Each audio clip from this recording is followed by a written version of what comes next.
At the Christmas Eve dinner table, I looked at my son and asked, "Did you pay the hospital and schedule the surgery for me?" Yet my son trembled as he replied, "I used that money to invest. I thought this time I would succeed." I was stunned. I realized he had traded my life for an investment ambition he believed was more important than his father's survival. I stood up and walked away. From that very second, everything began to change. Welcome, everyone, and thank you for joining this story. Before we continue, please like the video, subscribe to the channel, and comment where you're watching from. Also, tell me, how would you react in that situation? This is a fictional story dramatized for storytelling, but it carries meaningful and insightful themes. The turkey was perfectly golden, the skin glistening under the crystal chandelier of my son's dining room. But to me it tasted like ash and overdue bills. I sat there, Thane Garrison, 68 years old, and a retired NASA engineer who once calculated orbital mechanics to the fifth decimal point, now trying to calculate the trajectory of my own survival in the sterile silence of my son's affluent world. The dining room in Cherry Creek was a masterclass in modern excess. The walls were adorned with original abstract pieces that cost more than my first home, and the Bannerman cabinets had been replaced with custom walnut that still smelled of high-end wood polish. My son Merritt Garrison, a 40-year-old developer with the same high forehead as his mother and a nervous twitch in his hands he thought I didn't notice, sat at the head of the table. Beside him stood Leonie Garrison, 36, a lifestyle influencer, whose phone was seemingly grafted to her palm and whose smile never quite reached her eyes. She was currently adjusting the centerpiece, a sprawling arrangement of white lilies and silver-sprayed pine cones that probably required its own permit from the city. I sipped the Cabernet, noting the vintage. It was a 2018 Screaming Eagle. I knew the price per bottle because I'd seen the statement from the joint account I'd stupidly left accessible for what I thought were emergency management purposes. You see, when you've spent 40 years building engines for NASA, you learn that even a microscopic crack in a fuel line can lead to an explosion. My son was starting to look like a faulty fuel line. I hadn't come for the turkey or the wine. I had come because 3 days ago, I'd noticed a series of red flags in my private ledger disbursements that didn't align with the schedule of my upcoming medical requirements. I'd kept my mouth shut, observing the environment, first gathering data like a rover landing on a hostile planet. The renovations, the bespoke suit Merritt was wearing, the new Tesla sitting in the driveway, it was all evidence of a pressure buildup that didn't make structural sense. Merritt reached for the wine decanter, his fingers trembling slightly as he refilled his glass. He was talking about the Highlands Project, a luxury condo development that was supposedly the crown jewel of his firm's portfolio. He used words like synergy and vertical integration, the kind of corporate speak that usually serves as a heat shield for a lack of substance. Leonie interrupted him every few minutes to check her engagement numbers on her latest post, oblivious to the way Merritt's eyes darted toward me every time I cleared my throat. Merritt's wine glass hit the table. Hard. A dark red stain blossomed on the white linen like a fresh wound. He didn't even notice the spill. At first, his gaze locked on the silver carving knife as he sliced into the turkey with more aggression than was strictly necessary. I watched the wine spread, a slow-motion fluid dynamics problem, thinking about the blood currently struggling to move through my own narrowing aortic valve. The doctor had been very clear about the window for the surgery, 6 to 8 weeks. After that, the system would simply cease to function. "Merritt," I said, my voice cutting through his monologue about market fluctuations, "you're pouring a bit heavy tonight. Everything okay with the firm?" He looked up, his smile forced and tight. "Just the holiday rush, Dad. High stakes, high rewards. Don't overanalyze the architecture of my glass." I let the comment hang in the air, cold and heavy. Leonie laughed, a brittle sound that reminded me of breaking glass. "Thane, you're always so serious. We're celebrating." Merritt just closed a massive deal. We're finally seeing the payoff from all that hard work. Merritt nodded quickly, perhaps too quickly. Yeah, Dad. Nothing is too good for family. We're in a new bracket now. I looked at the centerpiece she was so proud of then back at my son. The twitch in his left hand was more pronounced now. He was hiding his phone under his napkin, but I could see the faint glow of notifications. I'd spent my life analyzing telemetry, and the data coming off Merritt Garrison right now was shouting red alert. I set down my fork. The clink of silver against the fine china sounded like a hammer hitting a rail. The warm, festive air in the room didn't just cool. It crystallized into jagged ice, the kind that slices through a man's heart before he even feels the cold. Merritt, I said, keeping my tone as level as a horizon line. Did the hospital send the confirmation for the December 1st payment? The room went still. Even Leonie stopped scrolling her phone, hovering inches from her face. I watched the color drain from Merritt's cheeks, leaving his skin the color of a winter sky just before a storm. The medical fund I set up for you to manage? I continued, my eyes locked on his. The $320,000 I transferred for the aortic stenosis surgery fund. You used it to clear the balance by the deadline, right? Merritt didn't answer immediately. He looked at Leonie, and for the first time that night, she didn't look back at him. Her eyes were fixed on the brand new Rolex on her wrist, her thumb nervously stroking the gold casing. Merritt's mouth opened and closed, a silent engine trying to turn over in a vacuum. He wasn't just nervous. He looked like a man who had just realized the floor beneath him was made of nothing but thin air. Merritt's fork slipped from his fingers, clattering onto the plate with a sound like a gunshot, as his eyes darted to the brand new Rolex on Leonie's wrist. The ticking of the grandfather clock in the hallway sounded like a countdown to an explosion each second, stripping away another layer of the lie my son had built around us. Merritt didn't move.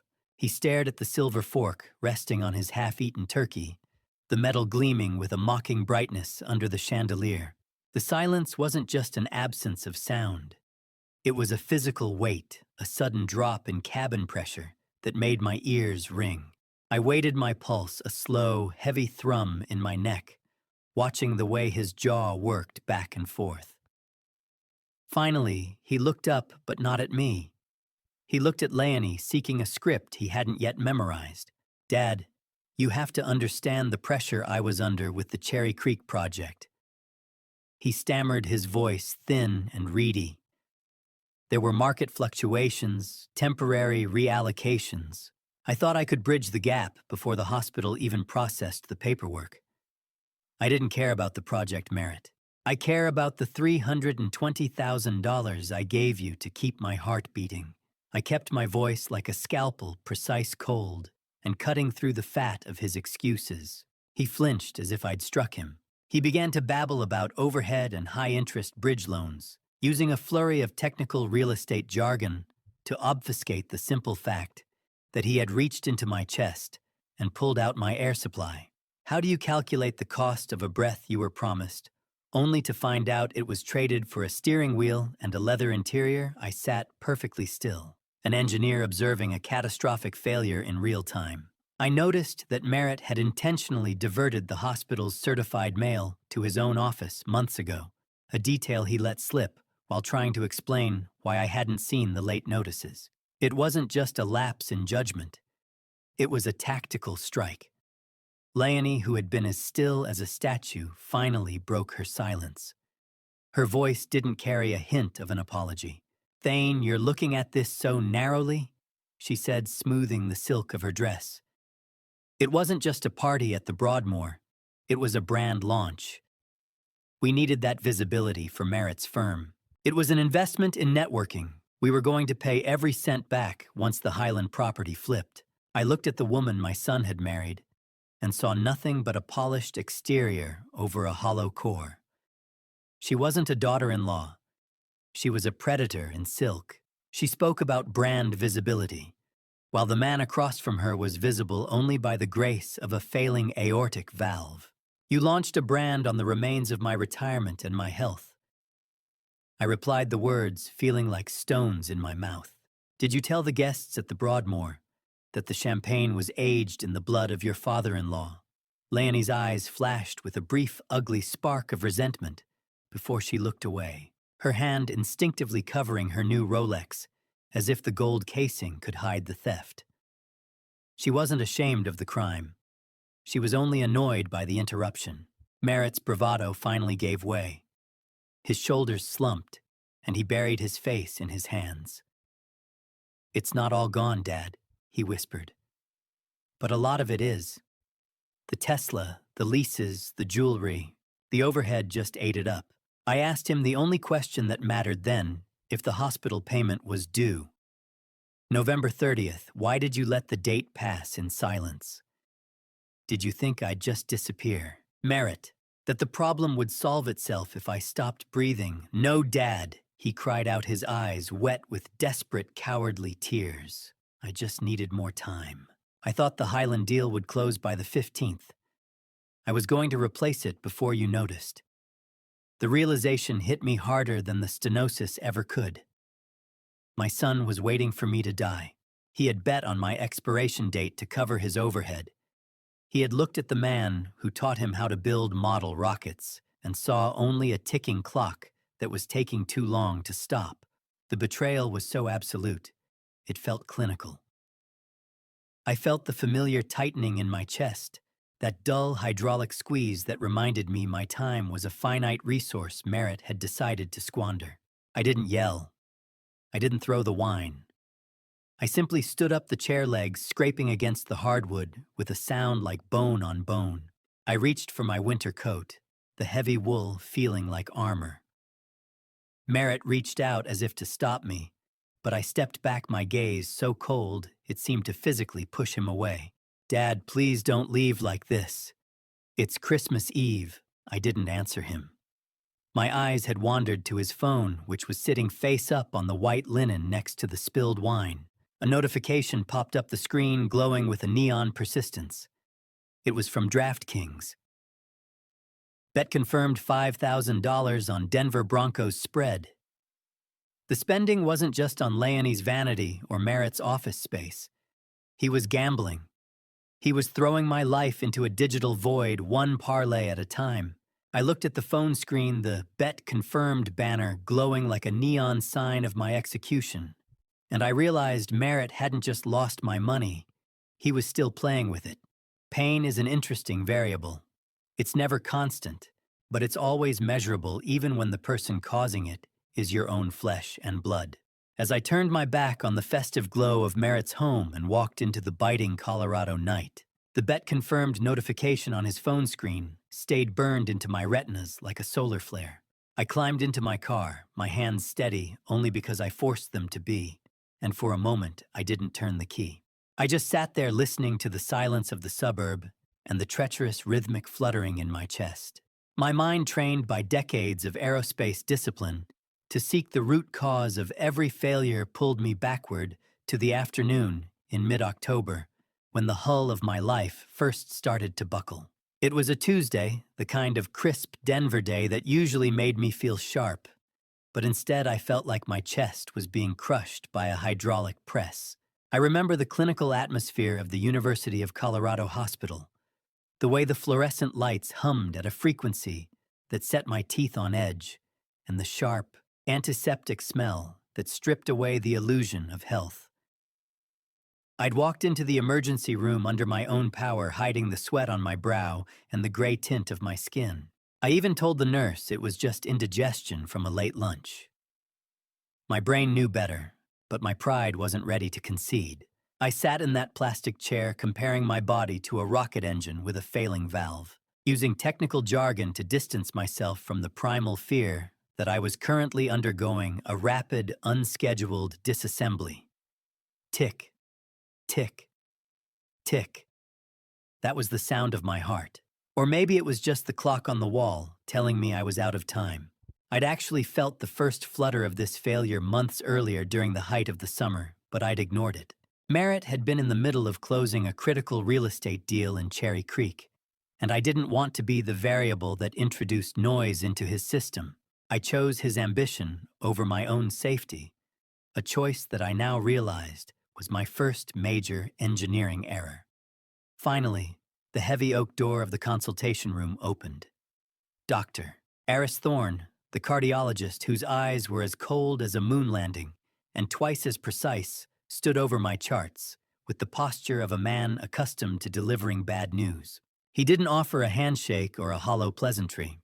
He just sat down, adjusted his glasses, and looked at me with the detached curiosity of an investigator looking at a black box recovered from a wreck. Mr. Garrison, your aortic valve is opening to only 0.6 square centimeters, he said, his voice flat. In my world, that's a critical failure point. Aortic stenosis. It's a fancy way of saying your fuel line is clogged with rust, and the pressure is building toward a catastrophic burst. He explained the mechanics of it. The narrowing of the aperture, the heart muscle thickening as it struggled to push blood through a needle eye, opening the inevitable total system shutdown. He spoke about the golden window, a 6 to 8 week period, where the structural integrity of my heart was still high enough to survive a mechanical valve replacement. Beyond that window, the damage would be permanent. How long do I have before the system shuts down, doctor? I asked, my voice sounding distant, as if I were monitoring the conversation from a ground control station miles away. Doctor, Thorne didn't blink. We're at T-minus 60 days and counting Thane. If we don't swap that valve, you won't see the next new year. The doctor then pivoted to the logistics, and that's where the numbers started to get lethal. He outlined the financial requirements with surgical precision, $320,000 total for the surgery, the high-grade mechanical valve, and the intensive post-operative recovery. I processed the math instantly, the figures scrolling behind my eyelids like code. It was nearly my entire liquid savings, the remains of the house sale, and my retirement bonuses. My mind drifted to Sarah, my late wife. We had spent a fortune on her cancer treatments 5 years ago, emptying our joint accounts to buy her 6 more months of breath. I didn't regret a penny of it, but it left this final sum as my only shield against the dark. Is a father's life worth more than a son's ambition? I was about to bet my last $300,000 that the answer was yes. Dr. Thorne watched me, his pen hovering over the chart. 320,000, I repeated. It's a steep price for a few more years of breathing. It's the price of the best mechanics we have. Thane, he countered. Don't wait until the window closes. I looked at the clinical white walls and made a decision that would either be my salvation or my undoing. I decided then and there to keep the diagnosis a secret from Merritt. It wasn't just about protecting him from the fear or the burden of my mortality. I wanted to see if he could handle the weight of the responsibility without being guilt-tripped into it. I wanted to believe that if I handed him the keys to my life, he would guard them with the same integrity I'd used to raise him. I walked out of that hospital with a death sentence in my pocket and a plan in my head, never realizing that the person I was trying to protect was already looking for a way to profit from my silence. I watched the cursor blink on my banking portal, a rhythmic neon heartbeat that felt steadier than the one currently struggling inside my own chest. I'd spent 48 hours scrubbing my life clean of the hospital's residue. Every clinical report, every pamphlet on aortic valve replacement, and even the dry cleaning receipt for the suit I'd worn to Dr. Thorne's office had been shredded and buried at the bottom of the bin. I was engineering a social mission, now one where the margin for error was 0, and the primary objective was to keep my son Merritt from seeing the cracks in my hull. I spent the afternoon obsessing over the details of my apartment, arranging the NASA memorabilia on my shelves, with the same precision I once used to calibrate fuel sensors. I prepared the paperwork for the fund, but I didn't label it with the words surgery or medical. Instead, I typed legacy planning in a bold, sterile font on the folder tab. I told myself I was protecting him. In reality, I was just building a silo for my own fear, hoping that by containing the truth, I could control the outcome. Trust is like a heat shield. You don't realize it's degrading until the friction of reality starts burning through the hull. Merritt arrived at 6, appearing rushed and slightly disheveled. He was checking his phone as he walked through the door, his thumb scrolling with a frantic speed. that didn't match the casual air he was trying to project. He was wearing a brand new, bespoke navy suit that caught the light in a way my old off-the-rack blazers never could. I recognized the cut it was from a tailor in Cherry Creek that charged more for a fitting than I received in a month of pension.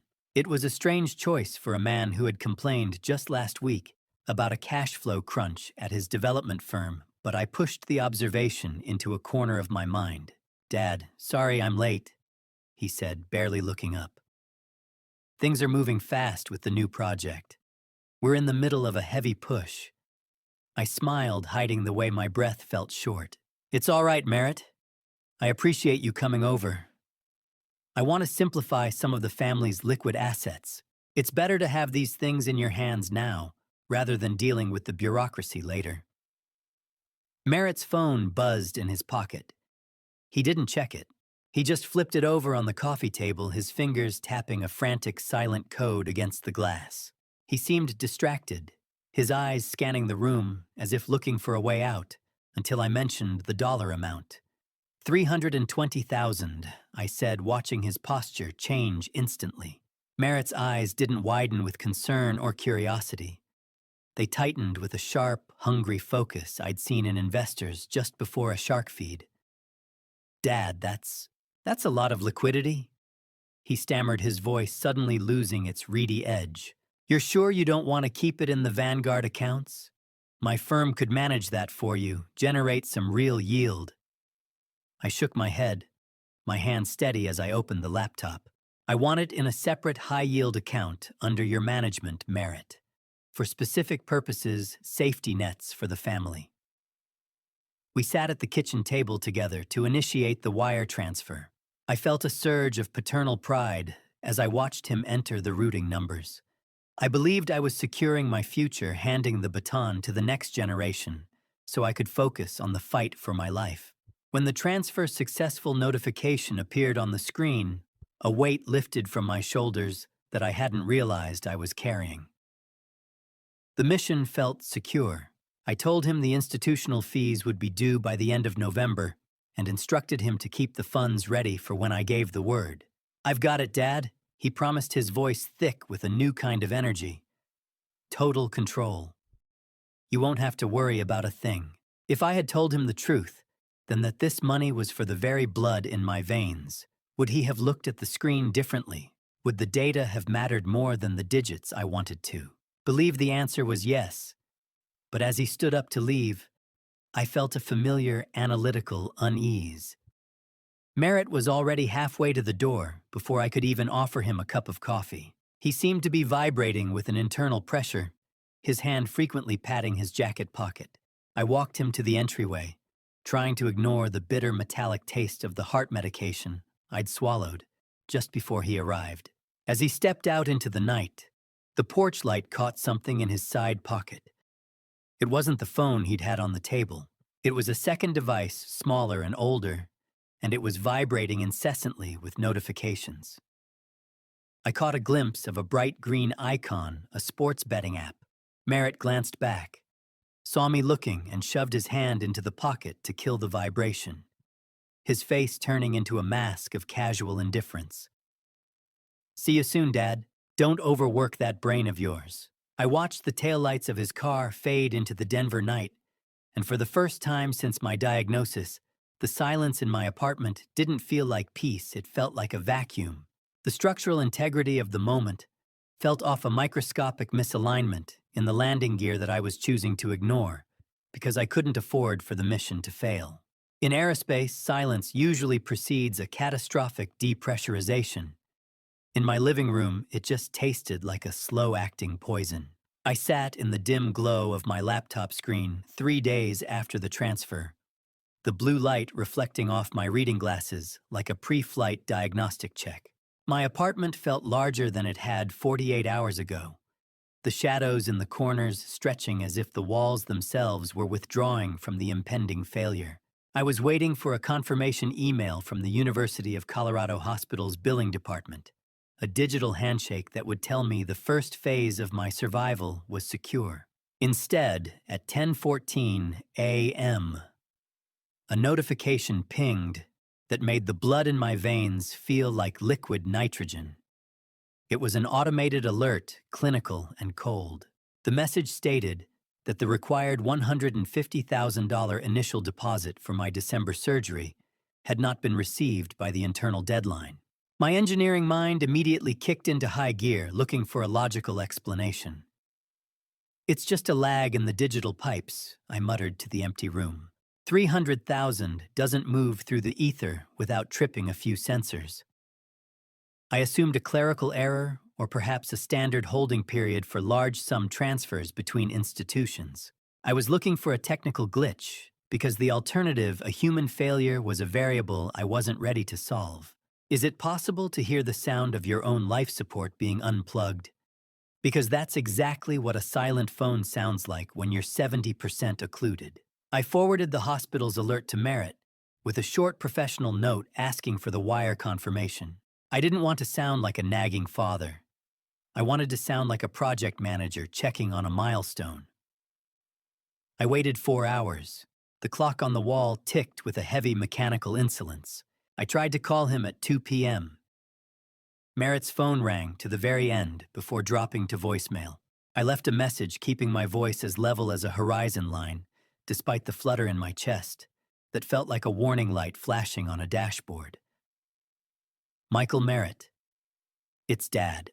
The hospital sent an automated alert regarding the deposit. Just call me when you've cleared the block on your end. I hung up and stared at the handset. The silence that followed was heavy, a dense vacuum that seemed to suck the oxygen right out of the apartment. I checked the sent folder. 1 email, 2, 3, all ignored. My son was treating my survival like a spam folder. I tried to distract myself by checking the shared family cloud account, looking for any banking receipts he might have uploaded. I didn't find a receipt. Instead, I found a welcome email from a platinum-tier luxury concierge service addressed to Merritt and dated the day after our transfer. The entry fee alone was 5 figures. My pulse spiked a sharp, erratic rhythm that my narrowing aortic valve struggled to accommodate. By the second day of radio silence, I began to track the lack of communication, like a data point on a graph. I checked Leonie's Instagram. She had posted a story of a high-end furniture showroom in Cherry Creek, tagging Merritt and using hashtags about new beginnings and leveling up. I've calculated trajectories for Mars missions with more certainty than I have about my son's whereabouts in downtown Denver. It was becoming clear that the silence wasn't a glitch in the system. It was strategic.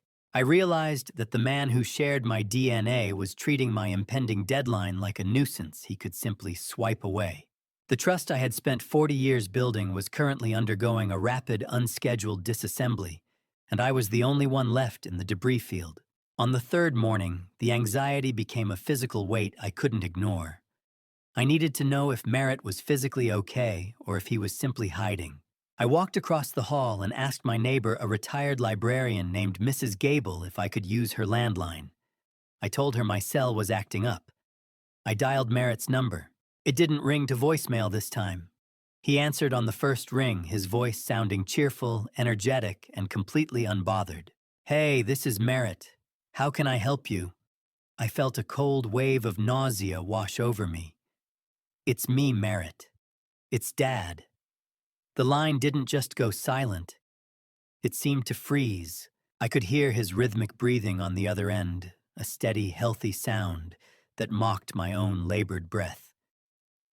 Then, without a word of explanation or a single hello, the line went dead. He had hung up the moment he realized it was me. I stood there in Mrs. Gable's hallway, the cheap plastic handset still pressed to my ear, listening to the dial tone. It was a flat, continuous sound, the auditory equivalent of a flatline. He knew I was calling about the money.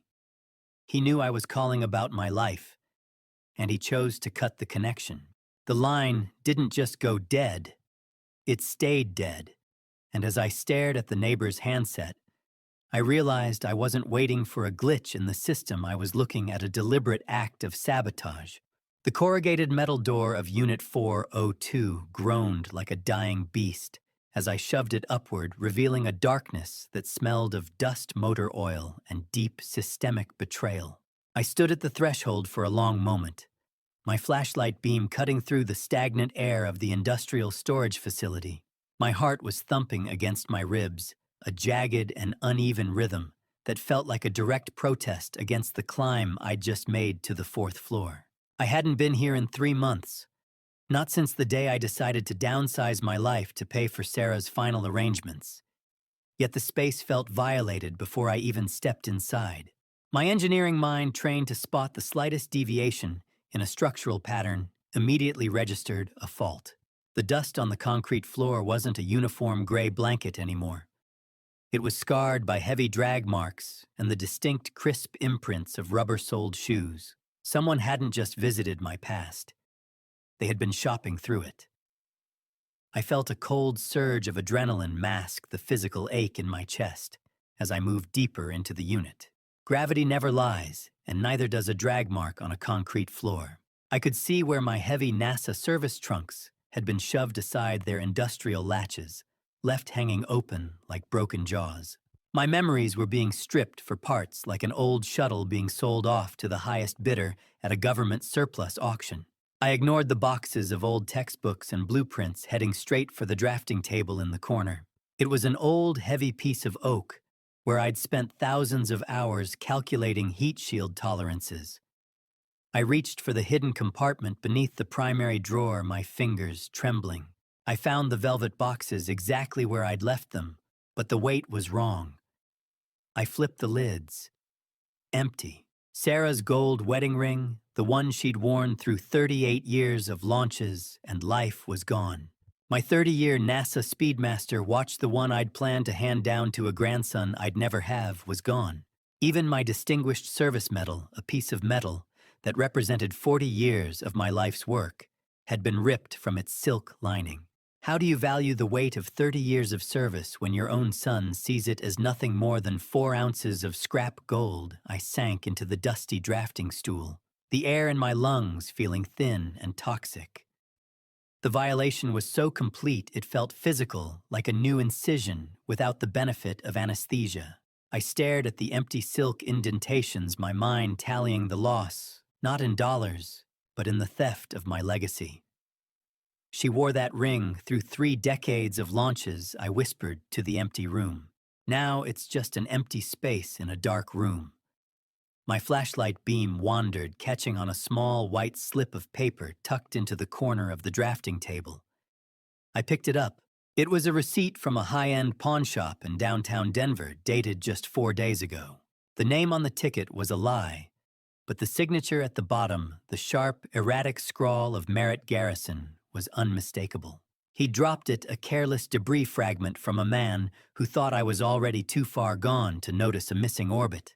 I pulled my phone from my pocket, my thumb hovering over Merritt's contact name. My rage was a cold, hard thing now, a solid fuel booster ready to ignite. He answered on the 3rd ring, his voice sounding breezy and detached. "Dad, is everything okay? You're calling a lot today." "Merritt, I'm at the storage unit," I said, my voice sounding like gravel grinding together. "The ring is gone. The watch is gone. The metal is gone." There was a pause on the other end, the kind of silence that indicates a system trying to recalculate a failing trajectory. "Dad, you're sounding a bit paranoid," he said, his tone shifting into that condescending clinical softness he used when he wanted to end a conversation. "Are you sure you're taking your pills correctly? The doctor said the stenosis could cause some cognitive fog. I haven't even seen the key to that unit in weeks.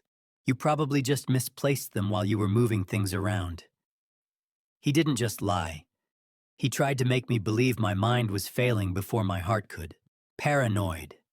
I shouted, the effort causing a sharp, stabbing pain behind my sternum. "Merritt, there's a footprint here that matches your size 12 Oxfords perfectly. And I'm currently holding a pawn receipt you dropped on the floor. Don't you dare use my health as a shield for your theft."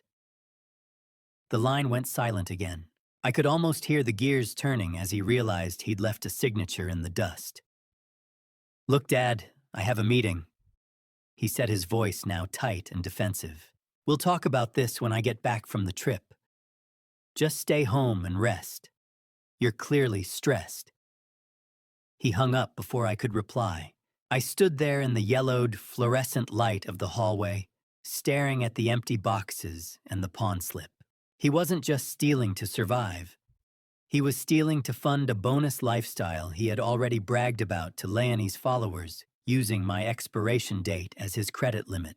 I looked down at the pawn shop receipt, the ink still fresh, and I realized that while I was counting my remaining days, Merritt was already counting the silver from my pockets. He thought he was playing a game of chicken with a dying man, but he forgot that an engineer knows exactly how to build a trap that only springs when the target thinks they've already won. I didn't go to the police.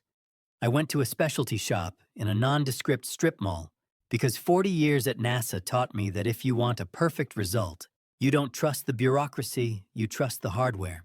My son thought he was playing with a dying man, but he had forgotten that a man who has calculated the structural integrity of a lunar lander knows how to spot a leak before the oxygen runs out. I had already taken a secondary precaution.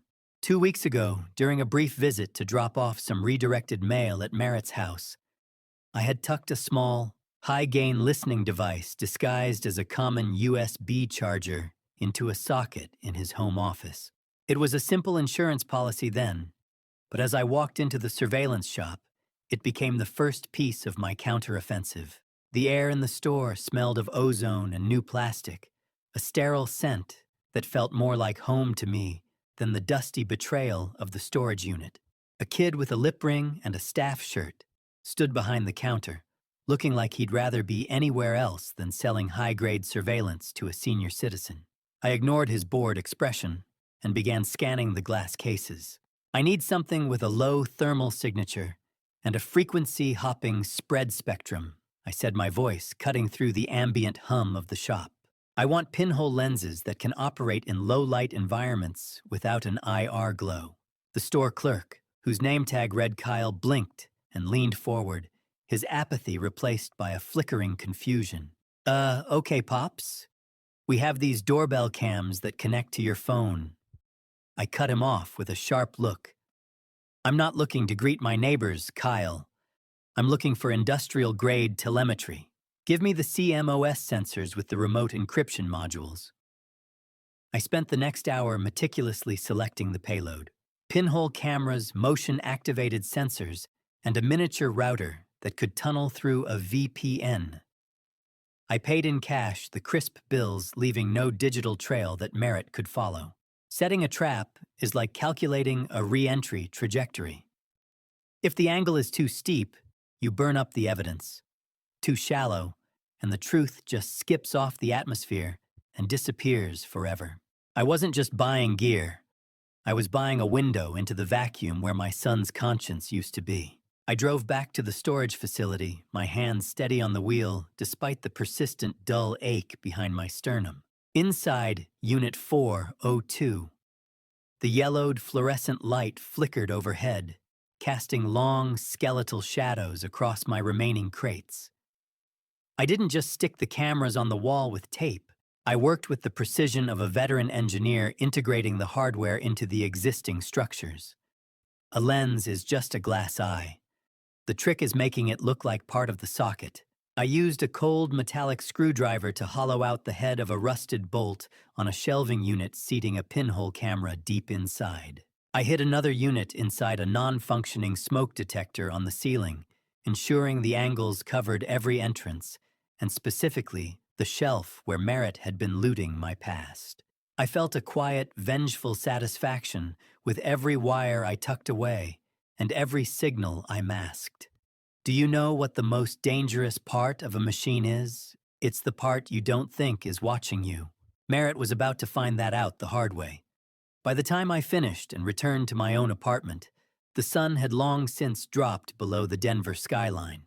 I settled into my chair and opened my laptop, the screen reflecting in my glasses. I performed a final encryption of the signal, a digital handshake, that ensured Merritt couldn't stumble onto the Wi-Fi traffic if he grew suspicious. The screen glowed green. Night vision. The world looked cold, clinical, and completely exposed. I could see the interior of the storage unit in perfect, grainy detail. The empty spaces where my medals and Sarah's ring should have been were now just dark voids waiting to be filled with proof of his greed. Signal clear, I whispered to the empty room. Telemetry established. Now all I have to do is wait for the failure to occur. The high-pitched whine of the frequency-hopping sync was the only sound in my office, a comforting reminder that the hardware was doing its job. I opened the secondary application, the one linked to the bug in Merritt's home office.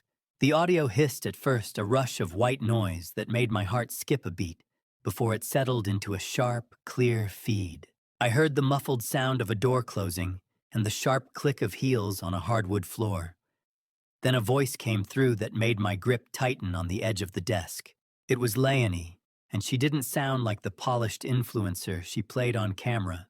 "I know the hospital didn't call you Merritt," she said, her voice sharp enough to cut through the digital static. "I know because I checked your phone while you were in the shower." Merritt's reply was a low, desperate mumble that I couldn't quite make out, but the panic in his tone was unmistakable. Leonie didn't let up. "Don't lie to me about the Highland project. There's a missing bank statement, Merritt. A big one. Where is the money going? Why are you still visiting that storage unit in the middle of the night?" The audio hissed, and Leonie's voice came through the speakers, sharp enough to cut. "I know the hospital didn't call you Merritt. I know because I checked your phone. There is a specific kind of silence that accompanies a total system failure. Not the absence of noise, but the heavy, suffocating weight of knowing exactly when the structure gave way." I sat in my darkened apartment, the only light provided by the eerie green glow of the night vision tablet resting on my lap. The confrontation I had overheard earlier, the sharp sting of Leonie's voice accusing Merritt of lying about the hospital, was still ringing in my ears. I felt like a flight controller watching a black box, recording in real time, helpless to change the flight path, but obligated to document every second of the wreckage. My phone vibrated against my leg at 2:14 a.m. It was the motion alert from the storage unit. I opened the app, my thumb hovering over the screen with a precision that betrayed my rising pulse. The feed flickered to life, showing the corrugated metal door of Unit 402 being shoved upward. Merritt entered, looking frantic and checking over his shoulder, as if the very air in the industrial hallway were haunted. He didn't look like the confident developer I'd seen at Christmas dinner. He looked like a man being hunted by his own choices. I watched in high definition as my son bypassed the stacks of legacy boxes containing his childhood toys and school yearbooks. He went straight for the remaining aerospace collectibles, his movements erratic and desperate. He pulled a heavy trunk forward, his breath visible in the cold storage air.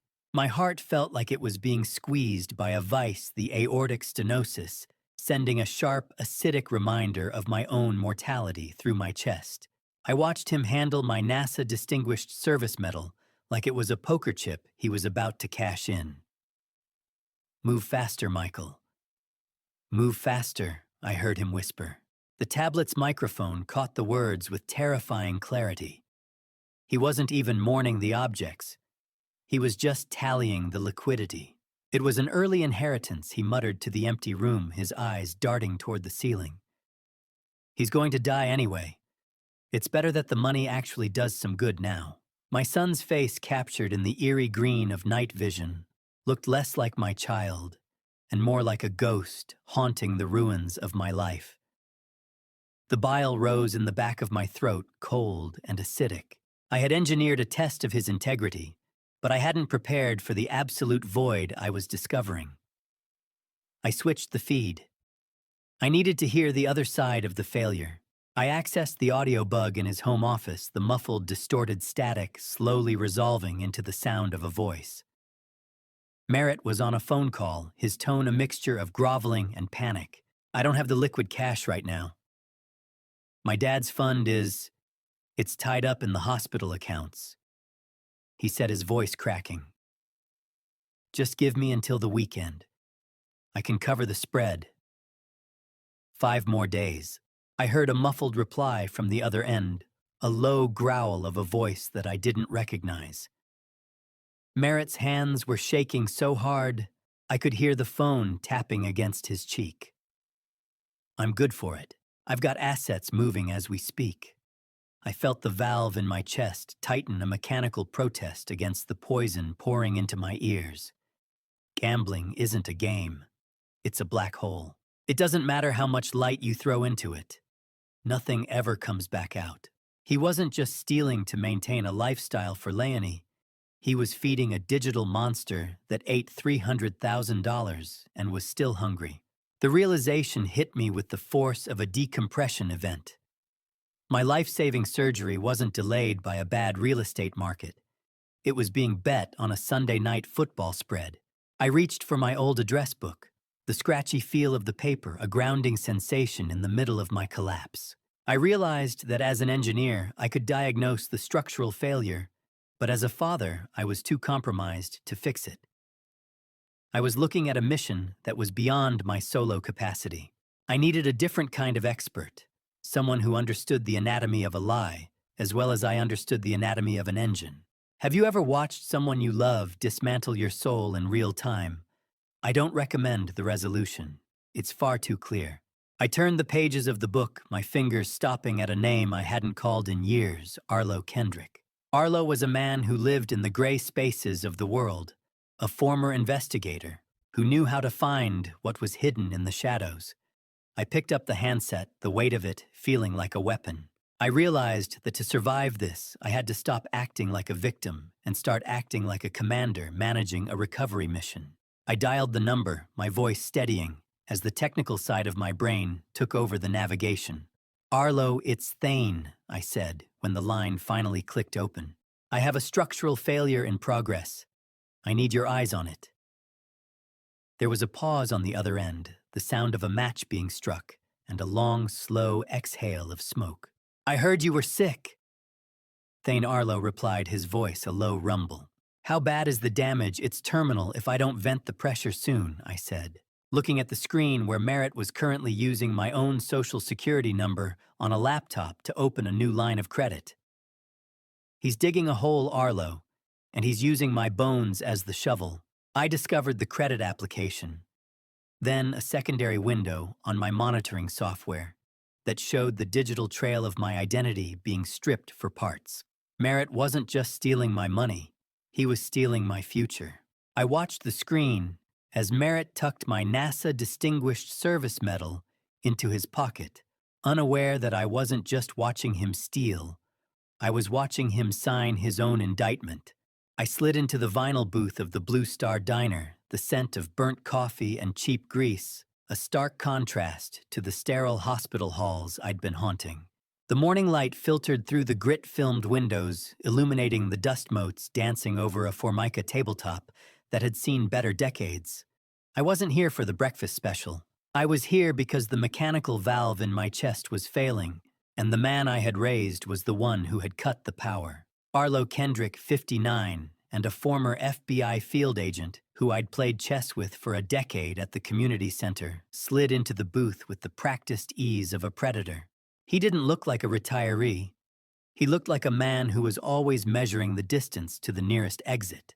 He wore a windbreaker that was slightly too large, perfect for concealing things, and his eyes were sharp enough to pin a fly to the wall. He didn't say hello. He didn't offer a handshake. He just looked at the way my hands were resting on the table, the slight tremor I couldn't quite mask. You look like a man whose heat shield is about to flake off, Thane, he said, his voice a low rumble that cut through the rhythmic clinking of a waitress's spoon against a ceramic mug. I took a slow breath, feeling the resistance in my lungs. I have a leak in the structure, Arlo. A big one, and it's coming from inside the cockpit. Arlo didn't blink. He just leaned back, his eyes narrowing as he scanned the diner for anyone listening. He revealed something then that made my pulse skip. He told me he'd been watching Merritt from a distance for a week. He'd noticed my health declining during our chess matches and saw how Merritt's frequent nervous visits to my place coincided with my growing exhaustion. He'd suspected a parasitic drain on my resources before I'd even found the courage to admit it to myself. Arlo looked at me the way a recovery crew looks at a black box recovered from the bottom of the ocean, with a mixture of grim curiosity and deep respect for what survived the crash. I've seen the way he carries himself, Thane, like he's trying to walk on eggshells while wearing lead boots. I didn't waste time on excuses. I reached into my pocket and pulled out a metal thumb drive, placing it on the table. It felt cold and heavy, a concentrated block of digital betrayal. This isn't just a theft, Arlo. It's a calculated abandonment. I explained the golden window for my surgery, the 60-day countdown that was rapidly approaching zero. I told him about the $320,000, the missing medals, and the pawnshop receipt. Arlo took out a ruggedized tablet plugged in the drive and began to scroll. The screen reflected in his eyes as he watched the grainy footage of Merritt looting the storage unit. His face hardened, the skin around his jaw tightening into a professional mask. "I've chased cartel hitmen with more soul than what I'm seeing on this screen," he whispered. The waitress refilled our cups. The steam rose. Between us, the air felt thick enough to suffocate. I watched a drop of condensation slide down the side of a water glass, thinking about how easily my son had discarded 40 years of my life for a digital bet. Arlo's silence was worse than a lecture. It was the silence of a man calculating the most efficient way to dismantle a target. He finally looked up, the tablet screen going dark. "You're asking me to hunt your blood, Thane. You understand what that means?" I didn't flinch. "I want the telemetry, Arlo. I need a complete flight path of where that money went. No deviations. I want a full financial tracing of Merritt's accounts. I want the location of every pawned heirloom. And I want the names of the loan sharks he's groveling to." I laid out the mission parameters with the cold precision of a NASA launch protocol. I specified the checkpoints. I defined the no-go criteria. I wasn't a father in that moment. I was a lead engineer trying to save a failing mission from total destruction. Arlo watched me, a flicker of something like respect crossing his weathered face. "Consider the sensors deployed, Thane. We're going to find every crack in his hull." He didn't ask for a retainer. He didn't ask about the risk. He simply reached for the thumb drive and pocketed it. You don't hire a man like Arlo Kendrick to talk you out of a problem. You hire him to incinerate it. We sat there for a few more minutes, the grit of sugar on the Formica tabletop crunching under my sleeves as I leaned forward. I had one more piece of data to provide, the one that would allow Arlo to bypass Merritt's digital defenses. I handed him a second encrypted file on a slip of paper. It contained Merritt's residential security codes. I'd helped him set up the system 3 years ago, and I had never removed my administrator backdoor access. It was a failure in Merritt's personal security, a microscopic crack I was now going to exploit. Arlo's eyebrows twitched upward. "You always were thorough, Thane. I'll start with the gambling accounts. If he's using your social security number, he's left a trail a mile wide." He stood up then, the red vinyl booth squeaking as he slid out. He looked down at me, his hand resting on the pocket where the thumb drive sat. "If we do this, Thane, there's no coming back. You're not just investigating a thief. You're hunting your only son." I looked at the dark residue in the bottom of my coffee cup, the bitter dregs of a life I thought was secure. He stopped being my son when he started counting my remaining breaths as profit. "Just find the money, Arlo. I'll handle the rest." I watched him walk out, his figure blending into the morning crowd, with the anonymity of a ghost, leaving me alone with the ticking in my chest and the cold, hard certainty that the hunt had officially begun. Data doesn't have a heart, which is why it's the only thing I can trust to tell me the truth about my son's soul. 10 days had passed since our meeting at the Blue Star Diner, 10 days of excruciating silence, where the only thing keeping me upright was the rhythmic, clinical ticking of the clock in my hallway and the stubborn belief that Arlo would find the missing variables in Merritt's equation. When the knock finally came at my door, I didn't rush. I moved with the slow, deliberate care of a man whose structural integrity was nearing the breaking point. Arlo Kendrick stood in the hallway, the scent of a tobacco-heavy coat clinging to him like a second skin. He didn't offer a greeting. He just held up a thick manila folder, his expression uncharacteristically somber. I stepped aside, and he walked in, placing the dossier on the coffee table with a sound that seemed too heavy for mere paper. "It's ugly, Thane," he said, sitting on the edge of my sofa. "Worse than we thought." He watched me as I reached for the folder, my fingers feeling cold and slightly numb. "Just give me the numbers, Arlo. I'm an engineer. I deal in hard data, not metaphors." I opened the file, and the first thing I saw wasn't a bank statement, but a rejection notice for a life insurance policy. Merritt had tried to take out a high-value policy on me just weeks after my diagnosis, naming himself as the sole beneficiary. He'd been rejected because of my pre-existing condition, but the intent was as clear as a blueprint. He wasn't just waiting for me to die. He'd tried to find a way to make it even more profitable. Reading these bank statements was like watching a slow-motion video of a satellite deorbiting. You know it's going to burn up. You're just waiting for the first spark. Arlo had compiled a meticulous timeline of Merritt's descent into the black hole of high-stakes online gambling. It started with small transfers, 500 here, 1,000 there. But the event horizon had expanded with terrifying speed. I saw the transaction logs from DraftKings FanDuel and half a dozen offshore poker sites.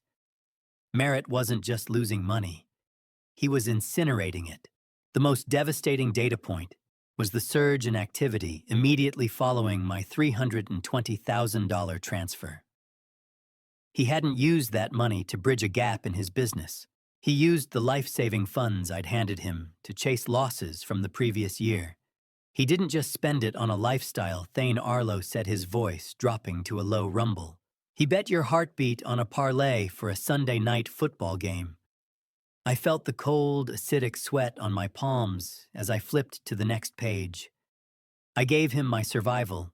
He used it as a chip, 312,000. The number sat on the page like a bloodstain. It was almost exactly the amount I needed for the University of Colorado hospital. Merritt hadn't just dipped into the fund. He had emptied the reservoir. I felt the sharp, paper-cut sting of the dossier pages against my thumb. But the physical pain was nothing compared to the hollow vacuum opening up in my chest. Arlo reached over and flipped the page for me, revealing the final section of the report. This was the part that explained the frantic phone calls and the second phone I'd seen in Merritt's pocket. It was a collection of printed emails and text messages from individuals Arlo identified as underground loan sharks. These weren't corporate entities. These were predators who didn't care about family ties or heart conditions. Merritt owed them an additional $180,000. My son's silence wasn't just guilt. It was terror. He was being hunted by people who viewed me not as a person, but as a bank with a finite expiration date. "These people have been watching your apartment," Thane Arlo said, leaning forward. "They know who you are. They think you're the one holding the collateral. They think you're the bank." I looked at the grainy black and white print of the threats Merritt had received. One message sent just 3 days ago chilled me to the marrow. Merritt had written back to a shark named V. "The old man is on his last legs. The house and the remaining accounts will clear everything within the quarter." He was already liquidating my life in his head. He was counting on my death to pay for his bets. "Let them watch," I said, my voice sounding like gravel grinding together. "They're about to find out the vault is empty, and the architect is still armed." I looked at the digital clock on the wall. The red numbers blinked with a mechanical indifference. My surgical window was closing, and Merritt had already spent the money that should have bought me more time. But he had forgotten something crucial about the man who raised him. An engineer always builds redundancy into the system. Arlo stayed silent, giving me the space to process the wreckage. I stood up, my legs feeling heavy, but my mind clearing into a surgical, vengeful clarity. The grief was still there, a dull ache behind my narrowing aortic valve. but it was being overridden by the technical necessity of survival. Michael thinks he can calculate my end date, I whispered, but he forgot who taught him how to read a graph. I realized then that my mission had changed. I was no longer an engineer trying to fix a broken family structure. I was a man in an airless room who had to manufacture his own oxygen before the pressure crushed him. I had to stop acting like a victim and start acting like a commander managing a recovery mission. The path forward was clear, now lit by the cold light of the data Arlo had brought me. My son had made his choice. Now I had to make mine. I didn't cry. Grief is a luxury for those with time, and according to the diagnostic telemetry of my own heart, I was running on fumes. The dossier Arlo had left behind sat on my desk, a physical manifestation of the wreckage Merritt had made of my life. I watched the digital clock on the wall blink in the quiet of my home office, the red numbers mocking the countdown I was racing against. My son wasn't just a thief. He was a scavenger waiting for the carcass to cool. But I was still warm, and as long as that failing valve kept pumping, I had a mission to execute. I sat at my desk and opened my laptop, the blue light reflecting off my reading glasses and illuminating the stale smell of cold coffee that had been sitting there since Arlo left. I launched Excel and created a new workbook, the rhythmic clicking of the keys sounding like a drum beat in the silence. I titled it Operation Survival. It was a name that felt appropriate for a man who had spent 40 years ensuring other people didn't die in the vacuum of space. Now I had to ensure I didn't die in the vacuum of my own family. I began mapping out the mission parameters with the cold, surgical precision of a NASA flight director. I listed the critical path, the $150,000 required for the hospital's minimum upfront payment to keep the surgery slot. Then I calculated the daily burn rate of my remaining physical stamina against the timeline. The math was brutal. I had weeks, not months, and every day Merritt stalled was a day closer to total system failure. Emotions are like solar flares.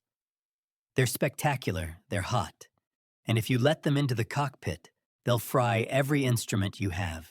I pushed the image of Merritt's gambling notifications out of my mind and focused on the digits. I had one asset Merritt didn't know about. Years ago, I'd set up a black box savings account in my late wife's name, Sarah Hayes Garrison. It was a tiny emergency fund, only $5,000, but it had remained untouched for 5 years. It was a microscopic seed, but it was mine. It was the only part of my hull Merritt hadn't managed to strip for parts. I looked at the $5,000 balance and felt a flicker of hope. It was enough for the surveillance gear I'd already purchased, but not enough for the heart. Structural integrity compromised.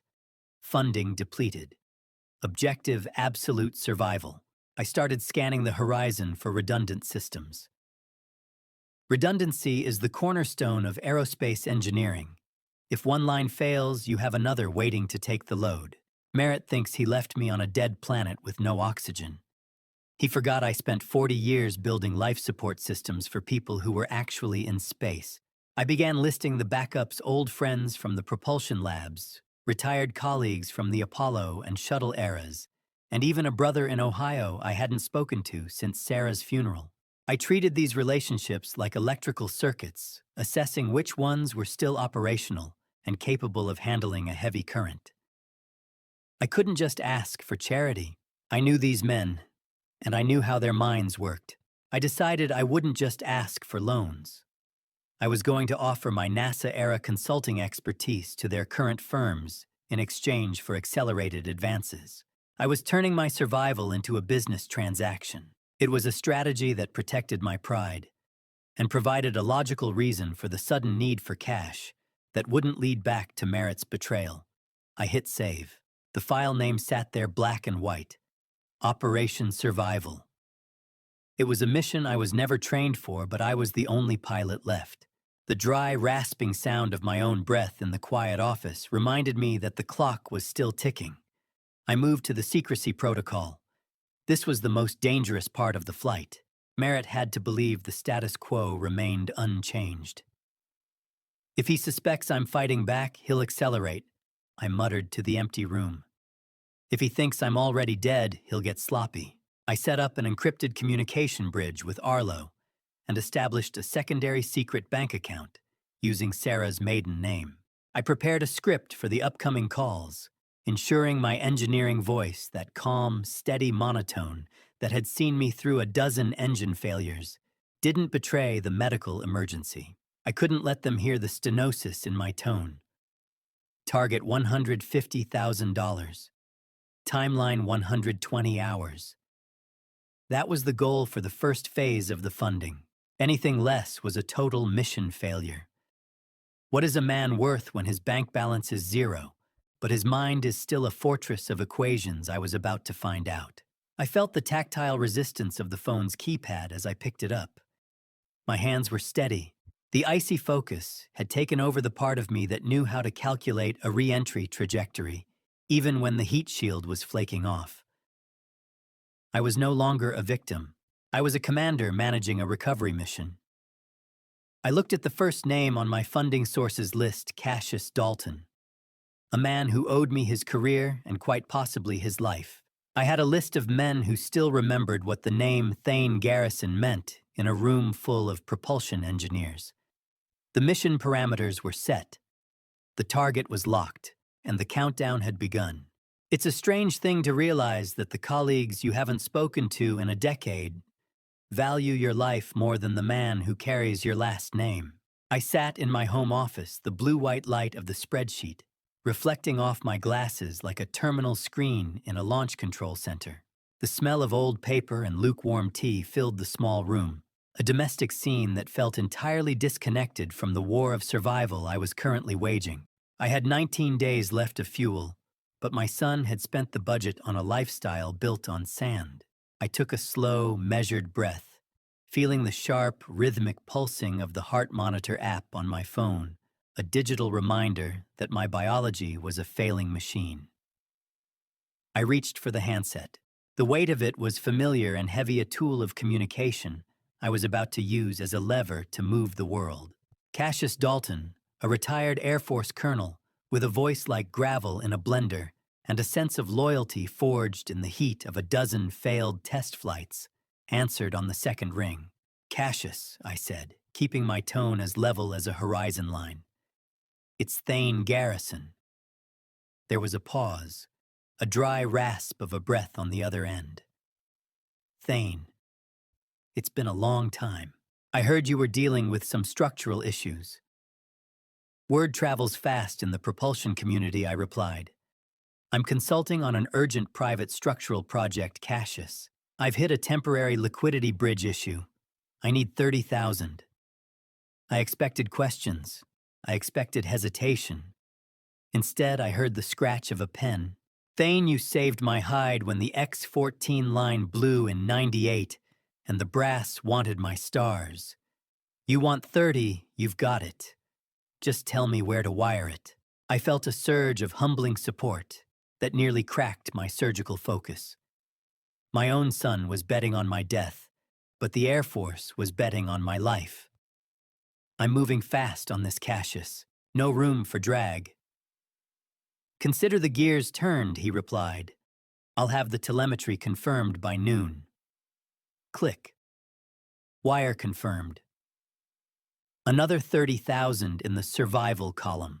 I sat in the silence for a moment, realizing that one of my old colleagues, a man I'd once thought was a rival for a promotion at JPL, had actually set aside a disaster fund years ago specifically to help old NASA vets. He had reached out via email the moment he heard I was making calls, speeding up my funding by 2 full days. It was a redundancy system I hadn't even calculated into the mission profile. I spent the next 6 hours on the phone, a methodical harvest of loyalty and respect. I called 3 other former NASA colleagues, men who had sat in the trenches of mission control with me, while we watched billion-dollar dreams either reach orbit or burn up in the atmosphere. I utilized the consulting advanced strategy I'd mapped out, securing 20,000 from one and 40,000 from another. Why is it easier to ask a stranger for a fortune than to ask your own son for the truth? Each call reinforced the contrast between these men who respected my legacy enough to fund it blindly, and Merritt, who viewed that same legacy as a cash-out opportunity. "We take care of our own thing," my old mentor had said before hanging up. "NASA families don't let their engineers go offline." By late afternoon, the mission was back on the rails. The survival column showed $150,000. The payload was ready. I dialed the University of Colorado Hospital's billing department, my fingers steady, despite the vice-like squeeze beginning to tighten in my chest. I asked for a supervisor, knowing a frontline clerk wouldn't have the authority to override a scheduled cardiac slot. "I have the 150,000 ready for wire." I said, my voice clinical and detached, as if I were discussing a budget line for a satellite repair. "I need to move the slot to the 27th. I listened to the tapping of keys on the other end. "Mr. Garrison, that's quite a significant shift. We usually require 10 days lead time for cardiac rescheduling." "We aren't dealing with a usual situation," I countered. "The funding is secured via a private trust. I need that window." I was building a secondary life support loop in the dark, hoping the primary system wouldn't notice the pressure drop until I was safely out of the airlock. It was precision under extreme pressure, a technical negotiation where my own heartbeat was the collateral. Finally, the supervisor relented. The green light appeared on my internal HUD, slot confirmed. November 27th. The golden window was still open. I leaned back in my chair, the cold metallic click of the phone being hung up, sounding like the locking of a docking collar. I had done it. I had bypassed my son's sabotage and re-engineered my own survival. I stared at the confirmation number on the screen, the date November 27th, glowing in green. The mission was a go, but then my phone vibrated with a text from Arlo that made my blood run cold. "Merritt knows you're moving money. He's coming to your apartment." I felt the familiar acidic spike of adrenaline. I checked my private portal and saw the notification Arlo was talking about. Merritt had just tried to access my primary retirement account using a forged power of attorney.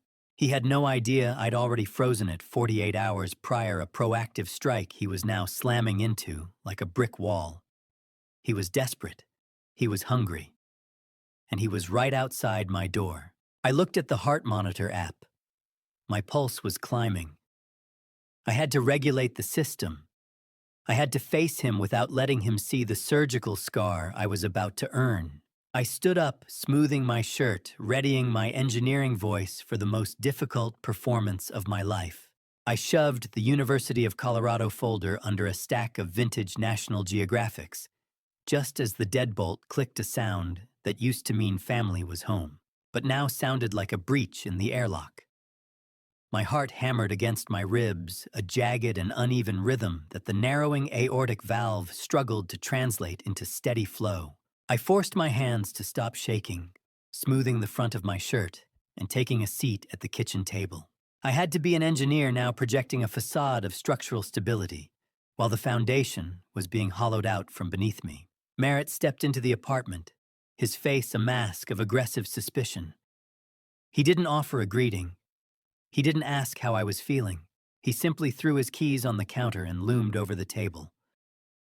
"Why is the Vanguard account locked, Dad?" he demanded, his voice tight with a desperate, hungry edge. "I tried to move some equity this morning for the Highland closure, and the system flagged it." I looked up at him, keeping my gaze as level as a horizon line. "I locked it, Merritt. I'm tired of the city and the noise. I've decided to go up to the Frying Pan River for a week. A solo fishing trip. No cell service, just trout and silence. I needed to liquidate some assets to fund the final adventure. I'm taking some time to clear my head before we sort out the rest of the money when I return." I saw the flash of greed in his eyes, the way his jaw slackened, just enough to show the calculation running behind his pupils. He thought I was finally yielding, that this trip was the beginning of the end. "You can't just lock the accounts, Dad. I had plans for that equity," he muttered, though the aggression was losing its steam, replaced by the scent of a potential windfall. "Just go then. clear your head.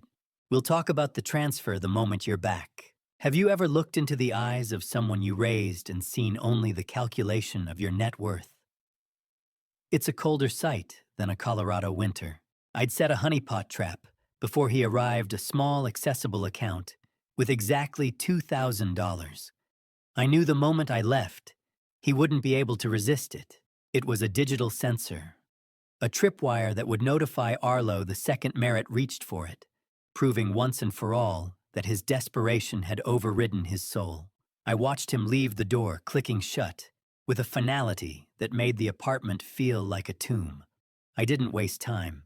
I packed my bag, not with lures and high-test line, but with a hospital gown, slippers, and the courage of a man who was out of options. I drove myself to the University of Colorado Hospital in the pre-dawn cold of November 27th, the heater in my old car barely making a dent in the chill.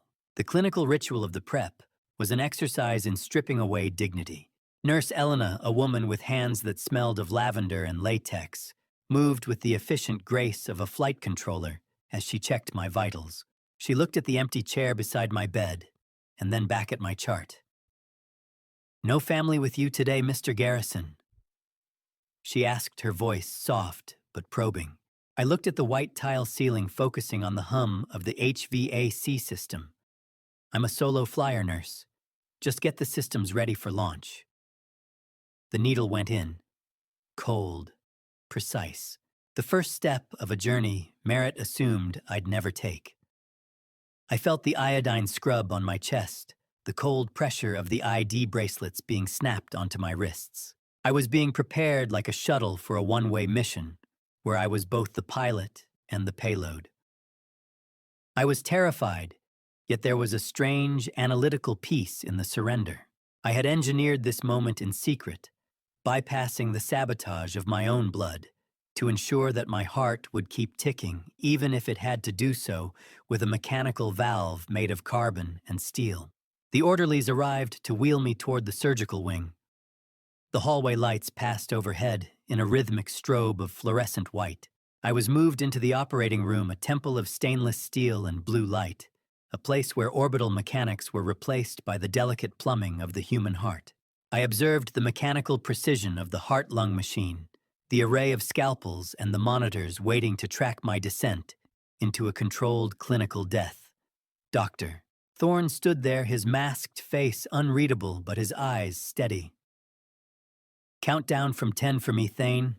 See you on the other side." 10, 9, 8. The anesthesiologist leaned over me, the sedative entering my system like a wave of liquid shadow. Just as the darkness began to cloud my mind, I heard a muffled conversation between two nurses near the equipment rack. They were discussing the paperwork for my next of kin. Arlo's wife, a retired nurse I had met only once, had checked in under a pseudonym. She was standing watch in the waiting room, a silent guardian ensuring that if Merritt came looking for his inheritance early, he would find a wall he couldn't climb. It was the final redundancy in my plan, a human heat shield for the man who was currently losing consciousness. The lights above the table began to blur into a single blinding sun, and as the darkness rushed in to claim me, I realized the last thing I had done before falling asleep was lie to the only person who was supposed to care if I ever woke up again. I had built a life support loop in the dark, and now I was drifting into the void, trusting the hardware and the hands of strangers to bring me back to a world where I was officially and finally alone.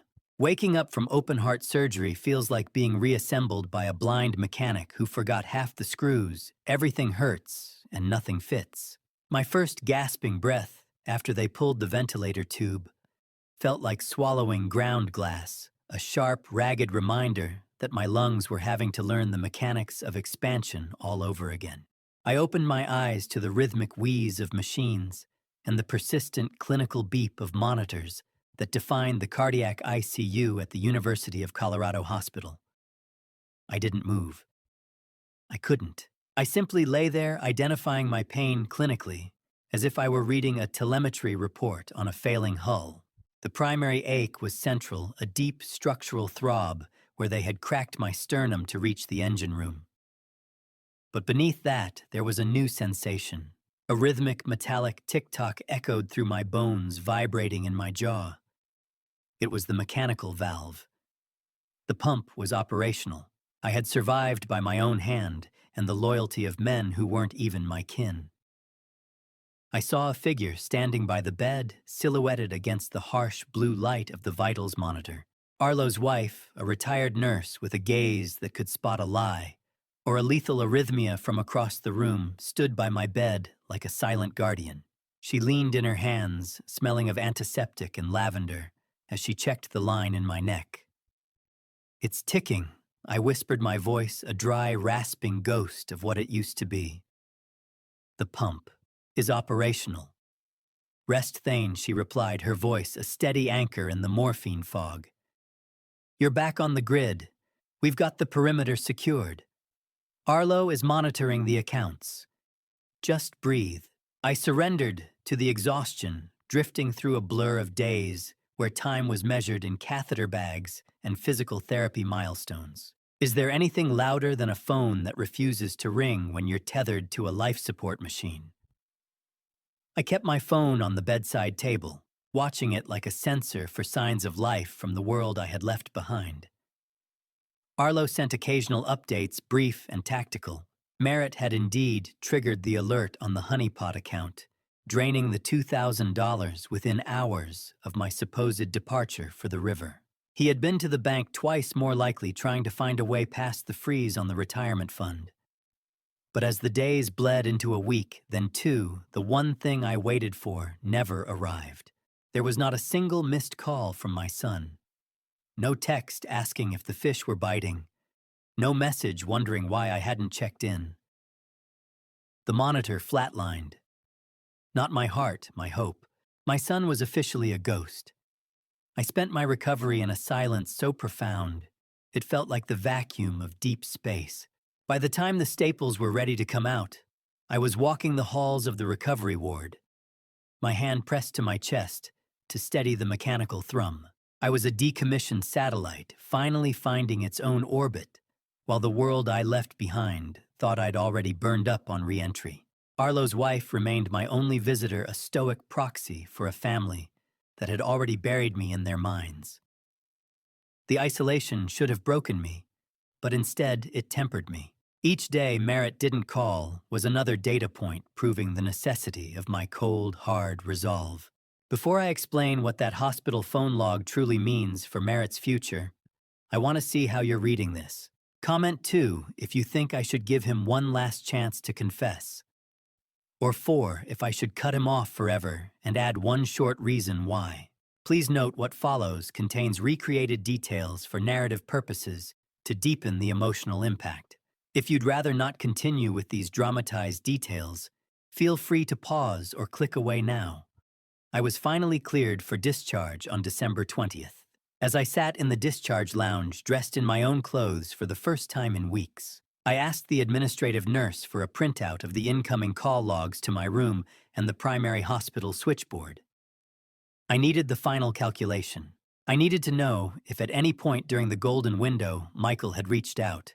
I scanned the list, my eyes skipping over Arlo's masked numbers and the billing department's internal extensions.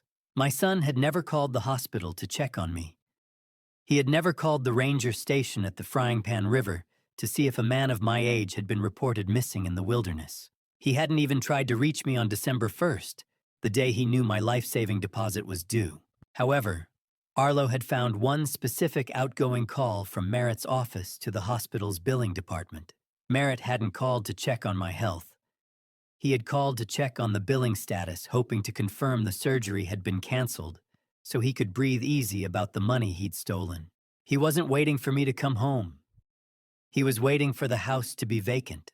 I looked at the discharge papers, the ink still wet, and I realized that while the hospital was letting me go, I was the one who was finally cutting the cord.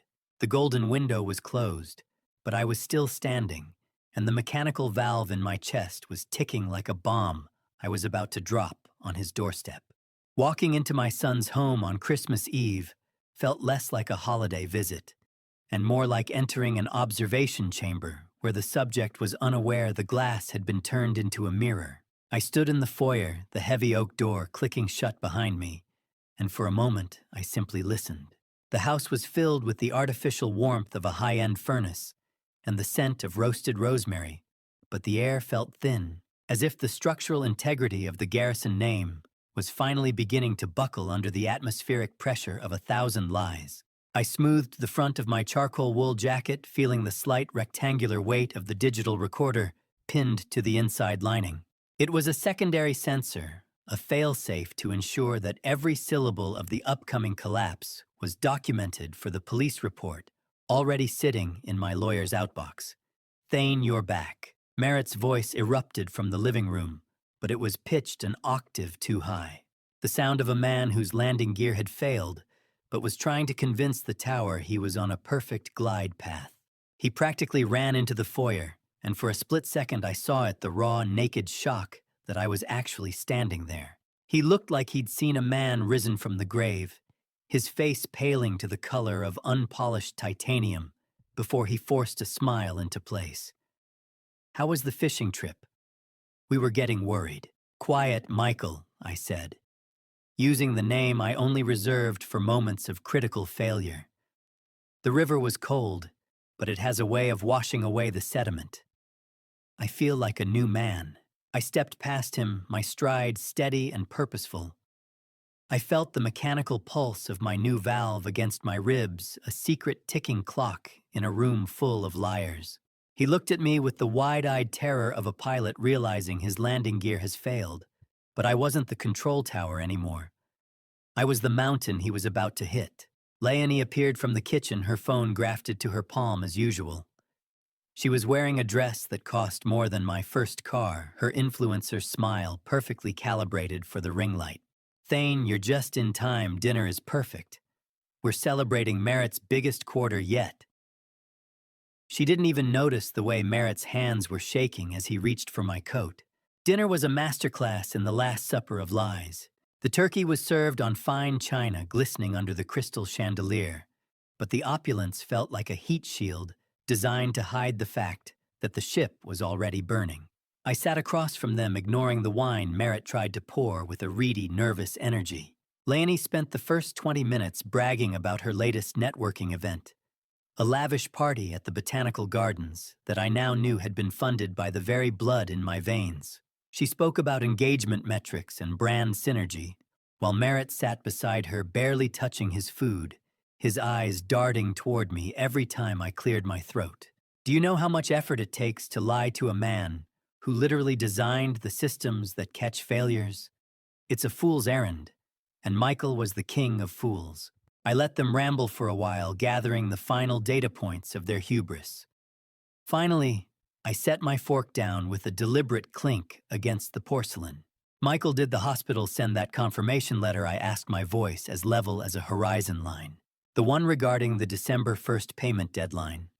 The silence that followed wasn't just an absence of sound. It was a total loss of cabin pressure. Leonie stopped scrolling her phone, hovering inches from her face. Merritt's jaw worked back and forth, a silent engine trying to turn over in a vacuum. Yes, I think there was some paperwork, Dad," he stammered, his skin turning a sickly gray. "Everything is handled. The fund is fine. Let's just eat." I reached into my leather satchel, which I had placed on the empty chair beside me. I didn't reach for my wallet or a gift. I pulled out my laptop and set it directly onto the table, shoving the gravy boat aside to make room. The screen flickered. Green tint. Grainy movement. The star of the show was my son, and the genre was grand larceny. I turned the screen to face them. "Since you seem so confused about the paperwork, Michael, I brought some clarity. I think you'll recognize the cinematography." I pressed a key, and the infrared footage from Unit 402 filled the room. The quality was high definition, capturing every desperate line on Merritt's face as he shoved my late wife's gold wedding ring into his side pocket. "You said you hadn't been to the storage unit in months, Michael. My cameras disagree." "Dad, what is this?" Merritt shouted, his voice cracking as he tried to stand. You're being paranoid again." This is a violation. I sat perfectly still watching the grainy image of my son looting my heritage. The warm, festive air didn't just cool, it crystallized. I didn't mention the loan sharks yet. I didn't mention the DraftKings logs, or the fact that Arlo was currently parked in an SUV outside, having hijacked the house's Wi-Fi to ensure that Merritt couldn't delete a single offshore account from his personal computer. I just watched the video play. I watched the moment Merritt looked at the camera lens hidden inside a hollowed-out bolt he never noticed, and I saw the exact second he realized the game was over. I pressed play again, and the grainy image of Merritt shoving my late wife's gold wedding ring into his pocket filled the screen. The silence in the room finally shattering like glass under a hammer. Leonie stared at the screen, her mouth hanging open, the Rolex on her wrist, catching the blue light of the laptop like a beacon of the theft she had encouraged. The trap was sprung, and for the first time in 14 months I could finally breathe. Betrayal has a specific frequency, a high-pitched whine that drowns out everything else until the only thing left to hear is the rhythmic ticking of a mechanical heart valve. The video on the laptop screen ended, leaving a frozen image of Merritt's guilt etched in grainy pixels. I watched the blood drain from my son's face, his eyes fixed on the device as if he expected it to burst into flames. Leonie sat paralyzed, her hand clutching the stem of a wineglass so tightly I expected the crystal to shatter. The silence in the dining room was absolute heavy, with the weight of cold turkey and expensive wasted wine. I didn't give Merritt time to formulate a lie or recover from the shock of seeing himself on camera stealing from his dying father. I reached into the breast pocket of my jacket, my fingers closing around a small velvet box that had been resting against my chest since I walked through his door tonight. The weight of it felt heavier than the mechanical valve ticking in my sternum. I pulled it out slowly, deliberately, and placed it on the white linen tablecloth. The dark blue velvet seemed to absorb the festive Christmas lights, a small, quiet rectangle of judgment sitting between the gravy boat and Merritt's untouched plate. His eyes locked onto the box immediately, his face already pale from watching the security footage turn the color of fresh snow. "Open it, Michael!" I said, my voice as flat and emotionless as a mission control readout during a systems failure. His fingers fumbled with the small brass clasp. The lid flipped open with a soft creak, and there, nestled in the white silk lining, like a fragile artifact recovered from a wreck, was my late wife's gold wedding ring. The simple band caught the light from the crystal chandelier above, gleaming with a warmth that mocked the coldness spreading through the room. But I sold that," Merritt whispered, his voice cracking like ice under pressure. "Dad, how did you—" "I saw the transaction." The jeweler confirmed it was melted down. I leaned back in my chair, my hands folded calmly on the table. "Let me tell you a story, Merritt. 3 days after you pawned your mother's wedding ring for $3,800, I received a phone call that changed everything. The call came from Bernard Weaver, the jeweler on Larimer Street. Do you remember him? Of course you don't. You were too young when I first walked into his shop 42 years ago, with 2 months' salary saved up looking for the perfect ring for the woman I loved. Bernard remembered me. He remembered the inscription I had him engrave on the inside of that band. To Sarah, my North Star. So when a man in his 40s walked into his shop and tried to sell that ring as scrap gold to be melted down, Bernard didn't just process the transaction. He called me first. I paid $5,500 to buy back the ring you sold for $3,800. Bernard gave me what he called a family discount. He told me he couldn't bear the thought of that particular ring being destroyed. I reached across the table and picked up the ring, holding it between my thumb and forefinger, so the Christmas lights danced across the gold surface. Your mother wore this ring for 38 years, Merritt. She wore it through 3 decades of NASA launches, through every sleepless night when I was away on mission support. She wore it the day you were born, and she was wearing it the day the oncologist told us there was nothing more they could do. She wore it through every round of chemotherapy, even when her fingers swelled so badly from the medication that I had to help her take it off at night. And you sold it for $3,800 so you could place another bet on a football game. Merritt's face crumpled. Tears began to stream down his cheeks, but I wasn't finished. But the ring wasn't the only thing I recovered. I reached into my satchel and pulled out a small bound ledger. After Bernard called me, I hired a forensic accountant who specializes in tracking stolen goods. It took him 72 hours and cost me $5,000, but he found everything. I opened the ledger and read aloud like a damage assessment report. October 3rd, you stole my 40-year stamp collection, the one I started the year you were born. You sold it to a collector in Boulder for $6,000. I paid him $8,000 to buy it back. He included a handwritten apology for purchasing what he called obviously stolen family heirlooms. I flipped the page. October 18th, the Leica camera that was a gift from your mother on our 30th anniversary. You sold it on eBay for $5,500. I tracked down the buyer in California and paid $6,200 to have it shipped back overnight. I flipped to the final page. October 29th, my NASA Distinguished Service Medal, 40 years of service. You sold it for $2,500. When I contacted the collector and explained what happened, he refused payment. He mailed it back with a note. A man who would steal his father's honors doesn't deserve to profit from them. Leonie was crying now, mascara running in dark streaks. Merritt sat with his face buried in his hands. In total, I said, standing and buttoning my jacket, I spent $23,200 recovering the pieces of my life that you sold. The only thing I couldn't recover was my Omega Speedmaster watch. That watch is gone forever. Just like the son I thought I raised. I placed the ring back into the velvet box and snapped it shut with finality. You didn't just steal from me. You sold your heritage. You sold your mother's memory. You turned your family into collateral for an addiction you were too weak to control. Merritt looked up, desperation on his face. Dad, please, I'm so sorry. I held up my hand. The time for apologies ended when you decided my heartbeat was something you could gamble with.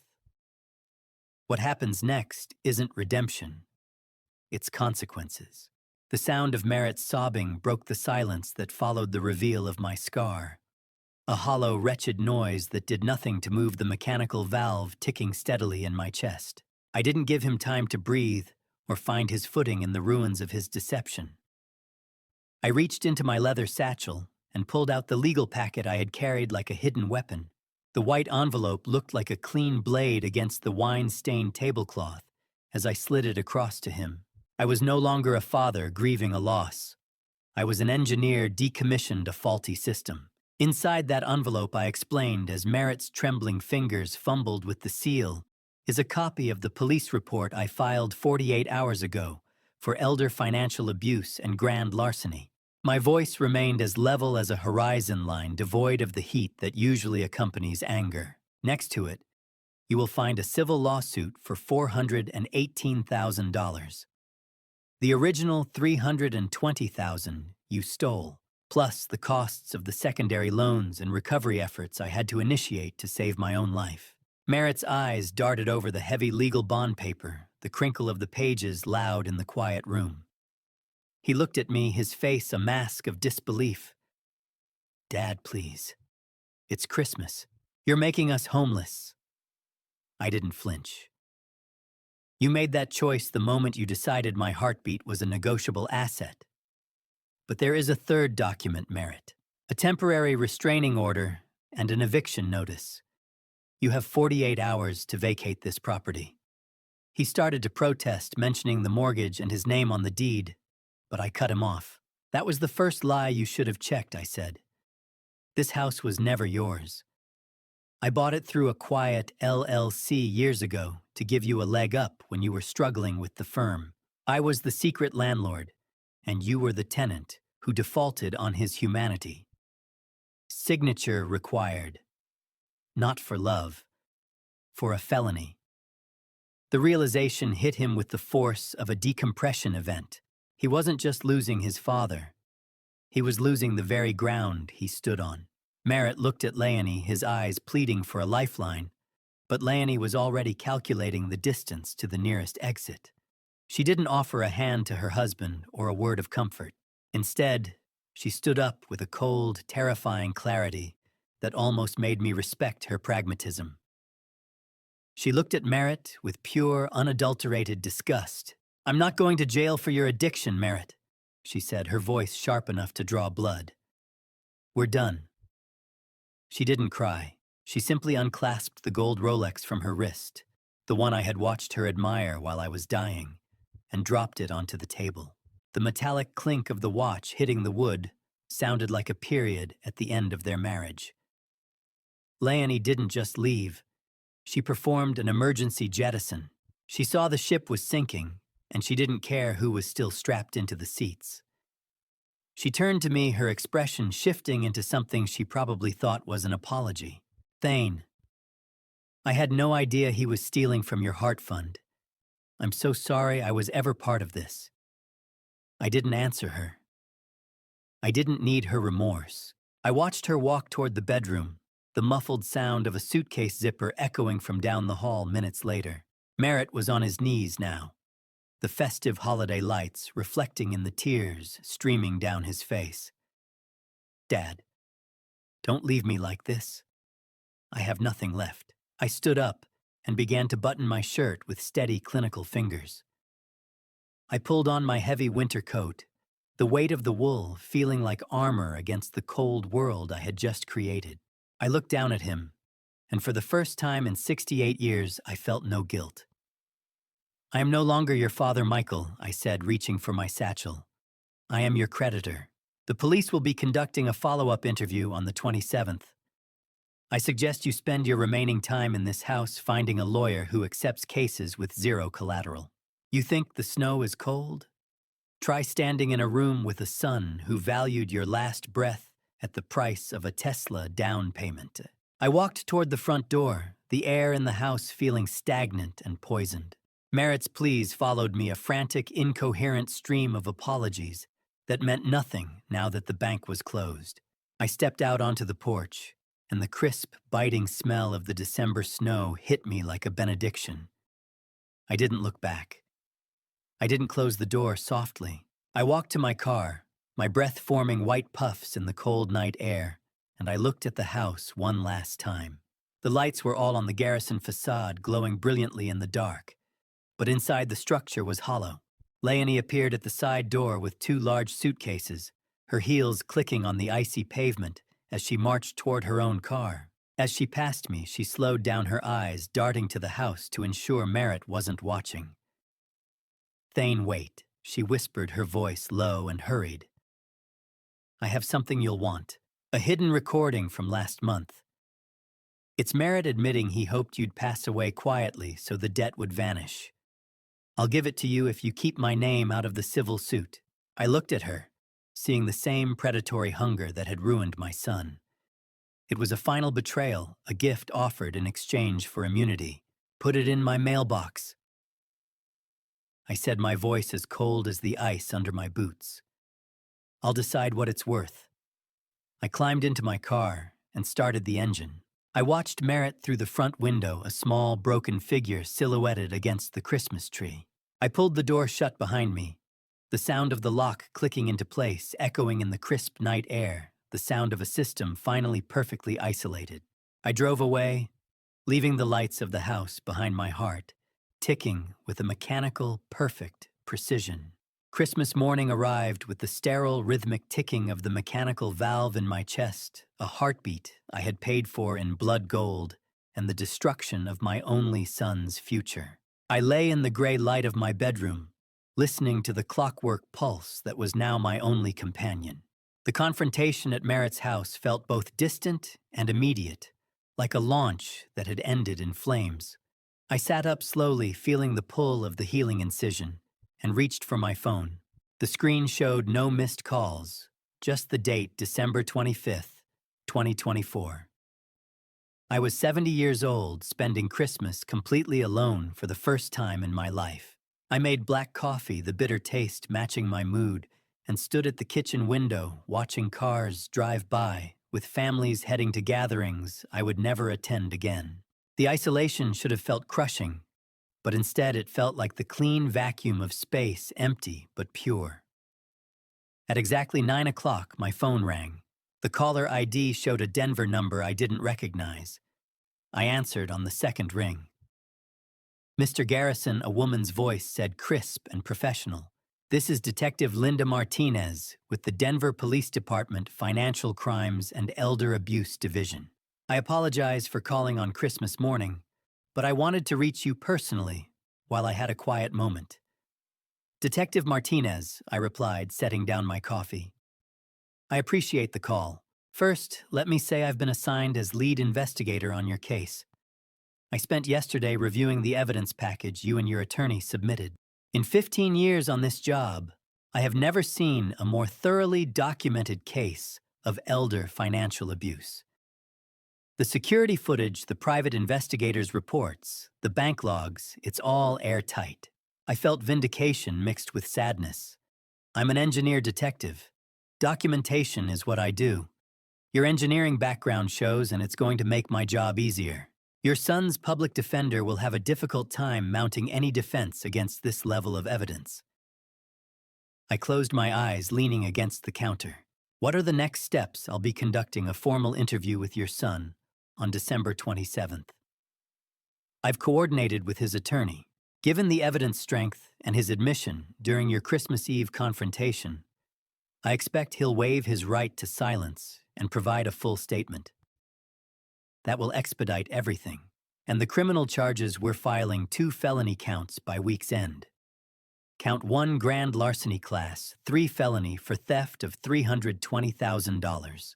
Count 2 financial exploitation of an at-risk adult under the elder abuse statute.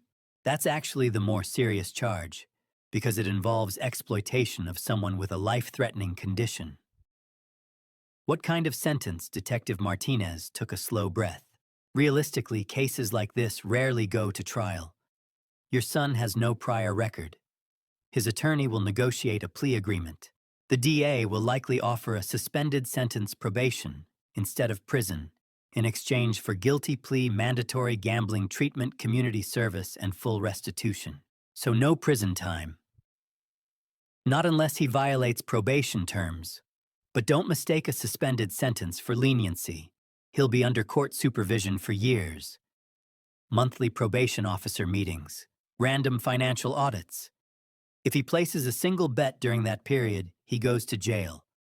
It's a long leash, but the state holds the other end. What about the loan sharks?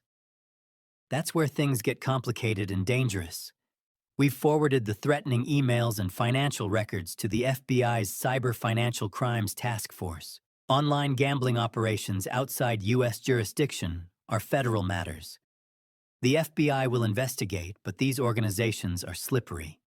Prosecuting them is like nailing smoke to a wall, so they get away with it. Not entirely. Once your son is under court supervision and his assets frozen for restitution, these entities lose interest. They can't squeeze blood from a stone. They'll write off the debt and move on. There was a pause. But there's something else you need to know, and this is why I'm calling today. We've been conducting surveillance on your residence, and we've identified 2 vehicles making multiple passes by your building over the past week. I felt cold adrenaline. What kind of vehicles? Both registered to shell companies with non-existent addresses. 1 black Chevrolet Suburban with tinted windows. 1 dark gray Dodge Charger. We've flagged them as likely connected to the offshore loan operations. They're looking for leverage, trying to determine if you have assets they can pressure you or your son into liquidating. What do you recommend? First, don't open your door to anyone you don't personally know. Second, if anyone approaches you anywhere, don't engage. Walk inside, lock doors, call 911. We've increased patrols and flagged your address for priority response. Units will arrive in under 3 minutes. Understood. I've survived 40 years in aerospace, detective. I know how to handle containment breaches. I'm sure you do, but these aren't engineers. They operate outside the system and respond to fear and profit. Please be careful. I promise. Thank you for the warning. There was a pause. Mr. Garrison, what you did, documenting everything, building your survival plan, exposing your son's betrayal, that took extraordinary courage. Many victims wouldn't have fought back. You chose to protect yourself. That's not something to feel guilty about. I felt tightness in my chest. Thank you, Detective. That means more than you know. We'll be in touch after the 27th. Try to have as peaceful a holiday as you can. You've earned it. I hung up and stood in the quiet kitchen listening to my valve tick. I walked to the window, half expecting a black SUV at the curb. Nothing. Just empty pavement and Christmas lights from neighboring apartments. I wasn't going to hide. I reached for my coat and stepped into the December cold, feeling Detective Martinez's words settle over me like armor. Survivors don't hide. They adapt, fortify, and keep moving forward. The marble floors of Denver County Courthouse echoed with my footsteps as I walked through the oak doors on April 18th, 2025. The air smelled of floor wax, old paper, and the metallic tang of anxiety clinging to the walls. I adjusted my charcoal suit and made my way to courtroom 4B, my attorney Christopher Ward beside me carrying his briefcase. It's essentially a formality, Thane Christopher said quietly. Your son agreed to plead guilty 3 weeks ago. The judge will make it official, hear impact statements, and hand down sentence. The DA and I worked out the plea terms already. I nodded, but felt hollow like a spacecraft that had jettisoned too much mass and was drifting through void. My son was about to be sentenced for trying to let me die to pay gambling debts, and all I could think about was the 8-year-old who sat on my lap reading books about rockets. We entered the courtroom. The space was smaller than expected, paneled in dark wood with pew-like benches. Sunlight filtered through tall windows, casting long shadows. I sat at the plaintiff's table. Christopher set his briefcase down with a thud that echoed. Across the aisle sat Merritt, hunched forward in a cheap, borrowed suit. His public defender, a tired-looking young man with crooked tie, flipped through notes. Merritt didn't look at me.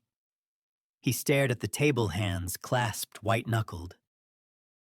I felt nothing. No rage, no sadness, just the steady tick of my valve counting seconds. The bailiff called out, "All rise." The Honorable Judge Beverly Sinclair presiding. We stood as Judge Sinclair entered, black robe flowing. She was late 50s, silver hair and severe bun, reading glasses perched on nose. Her expression was stern, someone who'd seen every human failure and was no longer surprised. "Be seated," she commanded, taking her place. She adjusted glasses and scanned the case file with practiced efficiency. The room fell silent, except the HVAC hum and my valve's relentless tick. Judge Sinclair looked up. "We are here for sentencing of Merritt Allen Garrison, who has pled guilty to 2 felony counts, grand larceny under Colorado revised statutes, Section 18-4-401, and financial exploitation of an at-risk adult under Section 18-6.5-103. Mr. Ward, I understand the plaintiff wishes to present a victim impact statement." Christopher stood. "Yes, Your Honor. Mr. Thane Garrison has prepared a statement." Judge Sinclair nodded. "Mr. Garrison, please come forward." I walked to the podium carrying a single yellowed paper, a relic from when I believed my son would grow into someone I could be proud of. I set it down and looked at the judge, then briefly at Merritt, who finally raised his eyes to mine. "Your Honor," I began, voice calm and measured. "My name is Thane Garrison. I'm 69, a retired aerospace engineer and father of that man. I'm not here for vengeance. I'm here for accountability." I held up the paper so the courtroom could see faded pencil marks and child's handwriting. "This is an essay my son wrote at age 8, a school assignment called My Hero. Merritt chose me, I read aloud. My dad is a rocket scientist. He helps astronauts go to space to explore other planets. One day, I want to be just like him. He's the smartest and bravest person I know. He says, if you work hard and do the right thing, you can achieve anything. My dad is my hero because he never gives up even when things are hard. I paused, letting words hang like smoke. Then I lowered the paper and looked at Merritt, whose face crumpled with tears. I don't know when that boy disappeared, but the man at that table is not the son I raised. He didn't just steal $320,000. He didn't just gamble away my chance at surviving heart surgery. He stole something more valuable, my faith in family. He calculated my death as a variable in his financial equation.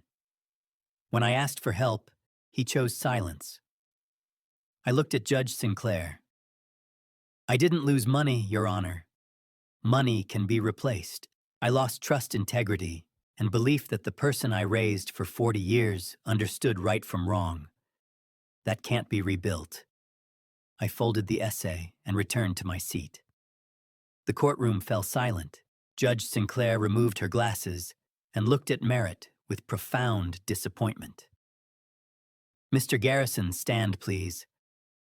Merritt stood, legs shaking visibly. I have presided here 22 years. I've seen thieves, addicts, fraudsters, abusers of every kind. But what you did ranks among the most morally reprehensible acts I've encountered. She leaned forward. You didn't steal from a stranger or defraud a corporation. You exploited your dying father. You took money entrusted to save his life and gambled it away. You sold his memories, achievements, dignity for a bet's fleeting thrill. You're not just a thief. You're a predator who preyed on the one person who should have trusted you unconditionally. Merritt sobbed silently. This court sentences you to 18 months Colorado State Penitentiary, suspended contingent on successful completion of 10 years supervised probation. You will pay restitution of $418,500 plus 8% annual interest at $3,500 monthly beginning in 30 days. 500 hours community service. 2 years mandatory inpatient gambling treatment. Permanent restraining order prohibiting contact with your father or coming within 100 yards of his residence. She raised the gavel and brought it down with a sharp crack. This court is adjourned. Bailiff, escort Mr. Garrison for processing. Merritt turned. Dad, please, his voice breaking. I'm so sorry, the bailiff's hand on his shoulder. Sir, you need to come with me. I sat motionless watching as the boy I raised disappeared through the door into the justice system I'd set into motion. Christopher squeezed my shoulder. You did the right thing. I didn't answer. There was no right thing anymore, only the necessary thing. As I stood and gathered my coat, I stepped into bright April sunshine. The mechanical valve in my chest ticked with steady, perfect rhythm. I was 69. I was alive. I had survived my son's betrayal, a failing heart, and family collapse. And for the first time in months, I felt something close to peace. Sedona's red rocks don't care about your bank balance or your betrayals. They've watched empires crumble for millions of years, making my son's theft feel like little more than a speck of dust in a desert wind. The sound of packing tape sealing the last box in my Denver apartment had been the final note in a symphony of closure. I had spent my life calculating trajectories for vehicles intended to leave this world, but the most difficult maneuver I ever executed was simply walking away from the life I had built for Michael. I moved to Arizona in the high heat of July, trading the gray, haunted streets of Cherry Creek for a small, efficient house with a panoramic view of Cathedral Rock. The air here is thinner, but for the first time in years, it's actually clean. I established a new routine with the same methodical precision I once used to calibrate lunar modules. My mornings begin with a 5-mile hike through the dry, cedar-scented air, my boots crunching on the red sandstone as the sun begins to bleed over the horizon. I spend my afternoons volunteering at the local science center, teaching children how to build small wooden rockets that don't always fly straight, but always fly with integrity. I monitor my heart rate with a clinical detachment, my hand resting over the scar on my chest, as I listen to the rhythmic, comforting tick of the mechanical valve. Structural integrity isn't just about the metal. It's about what you choose to keep inside the hull. Whir. Zip. The shredder ate the letters. Merritt's voice became confetti. Last Tuesday, I received a thick envelope from my lawyer, containing 3 months' worth of letters from Michael sent from the state penitentiary. I sat at my kitchen table weighing the heavy paper in my hand, sensing the excuses, the desperate pleas, and the hollow apologies written inside. I thought about the childhood essay I had read in court, the boy who looked at me like I was a hero, and then I thought about the man who had checked the billing status of my death. I didn't open them. I didn't need to read his variables to know the equation was already solved. Forgiveness is a variable I haven't solved yet, but silence. Silence I understand perfectly. I walked over to the mechanical shredder in the corner of my office and fed them in one by one. I am not his fuel source anymore. He has to find his own way back to Earth. Sedona is a place of heat and pressure, much like the forge that made my new heart valve. It's where you go to find out what's left when the soft parts burn away. I had one final act of engineering to complete. I had revealed to Arlo months ago that I was using a small portion of my NASA pension to anonymously fund a gambling addiction counseling program at the prison where Michael was being held. It wasn't an act of paternal love, but a technical necessity. I was giving him a tool for survival without ever giving him a cent of my money or a single word of my contact. It was a closed-loop system designed to fix a fault without contaminating the rest of the environment. As the sun began its descent toward the jagged peaks of the red rocks, I stepped out onto my porch. The vibrant burning orange of the desert sunset painted the world in shades of fire and copper. I pulled out my tablet and began recording a final video message for the recipients of the Sarah Hayes Memorial Scholarship. Rockets fail when the seals leak. I said, my voice steady and resonating with a clarity I hadn't felt in decades. Families fail when the truth is hidden. Be the engineer who checks the seals. Value the integrity of the structure over the speed of the launch. I touched the scar beneath my shirt, the pink fading proof that I had chosen myself when my own flesh and blood had chosen a bet. I realized that while I was solitary, I was no longer broken. The telemetry of my life had finally stabilized. I watched the last sliver of orange disappear behind the rocks, the mechanical tick in my chest steady and true, finally understanding that love isn't about carrying someone. It's about making sure they have the integrity to stand on their own. I had structured my entire estate with the help of Arlo and a team of ironclad lawyers. It was my final masterpiece of engineering. If Michael ever relapses into gambling, after his release, the restitution interest rate on the scholarship fund triples automatically, creating a permanent, automated financial governor on his behavior. It was a system that governed itself free from the noise of my own emotions. If you're looking for a happy ending, where the father and son hug and forget the past, you've come to the wrong engineer. Some systems are beyond repair. You just build a better one. I sat in the gathering twilight, the rough texture of the red sandstone porch under my palms, listening to the desert wind whistle through the cacti. I had survived, and for now, that is the only data point that matters. I watched the first stars begin to prick through the indigo sky, the same stars I had spent 40 years helping men reach.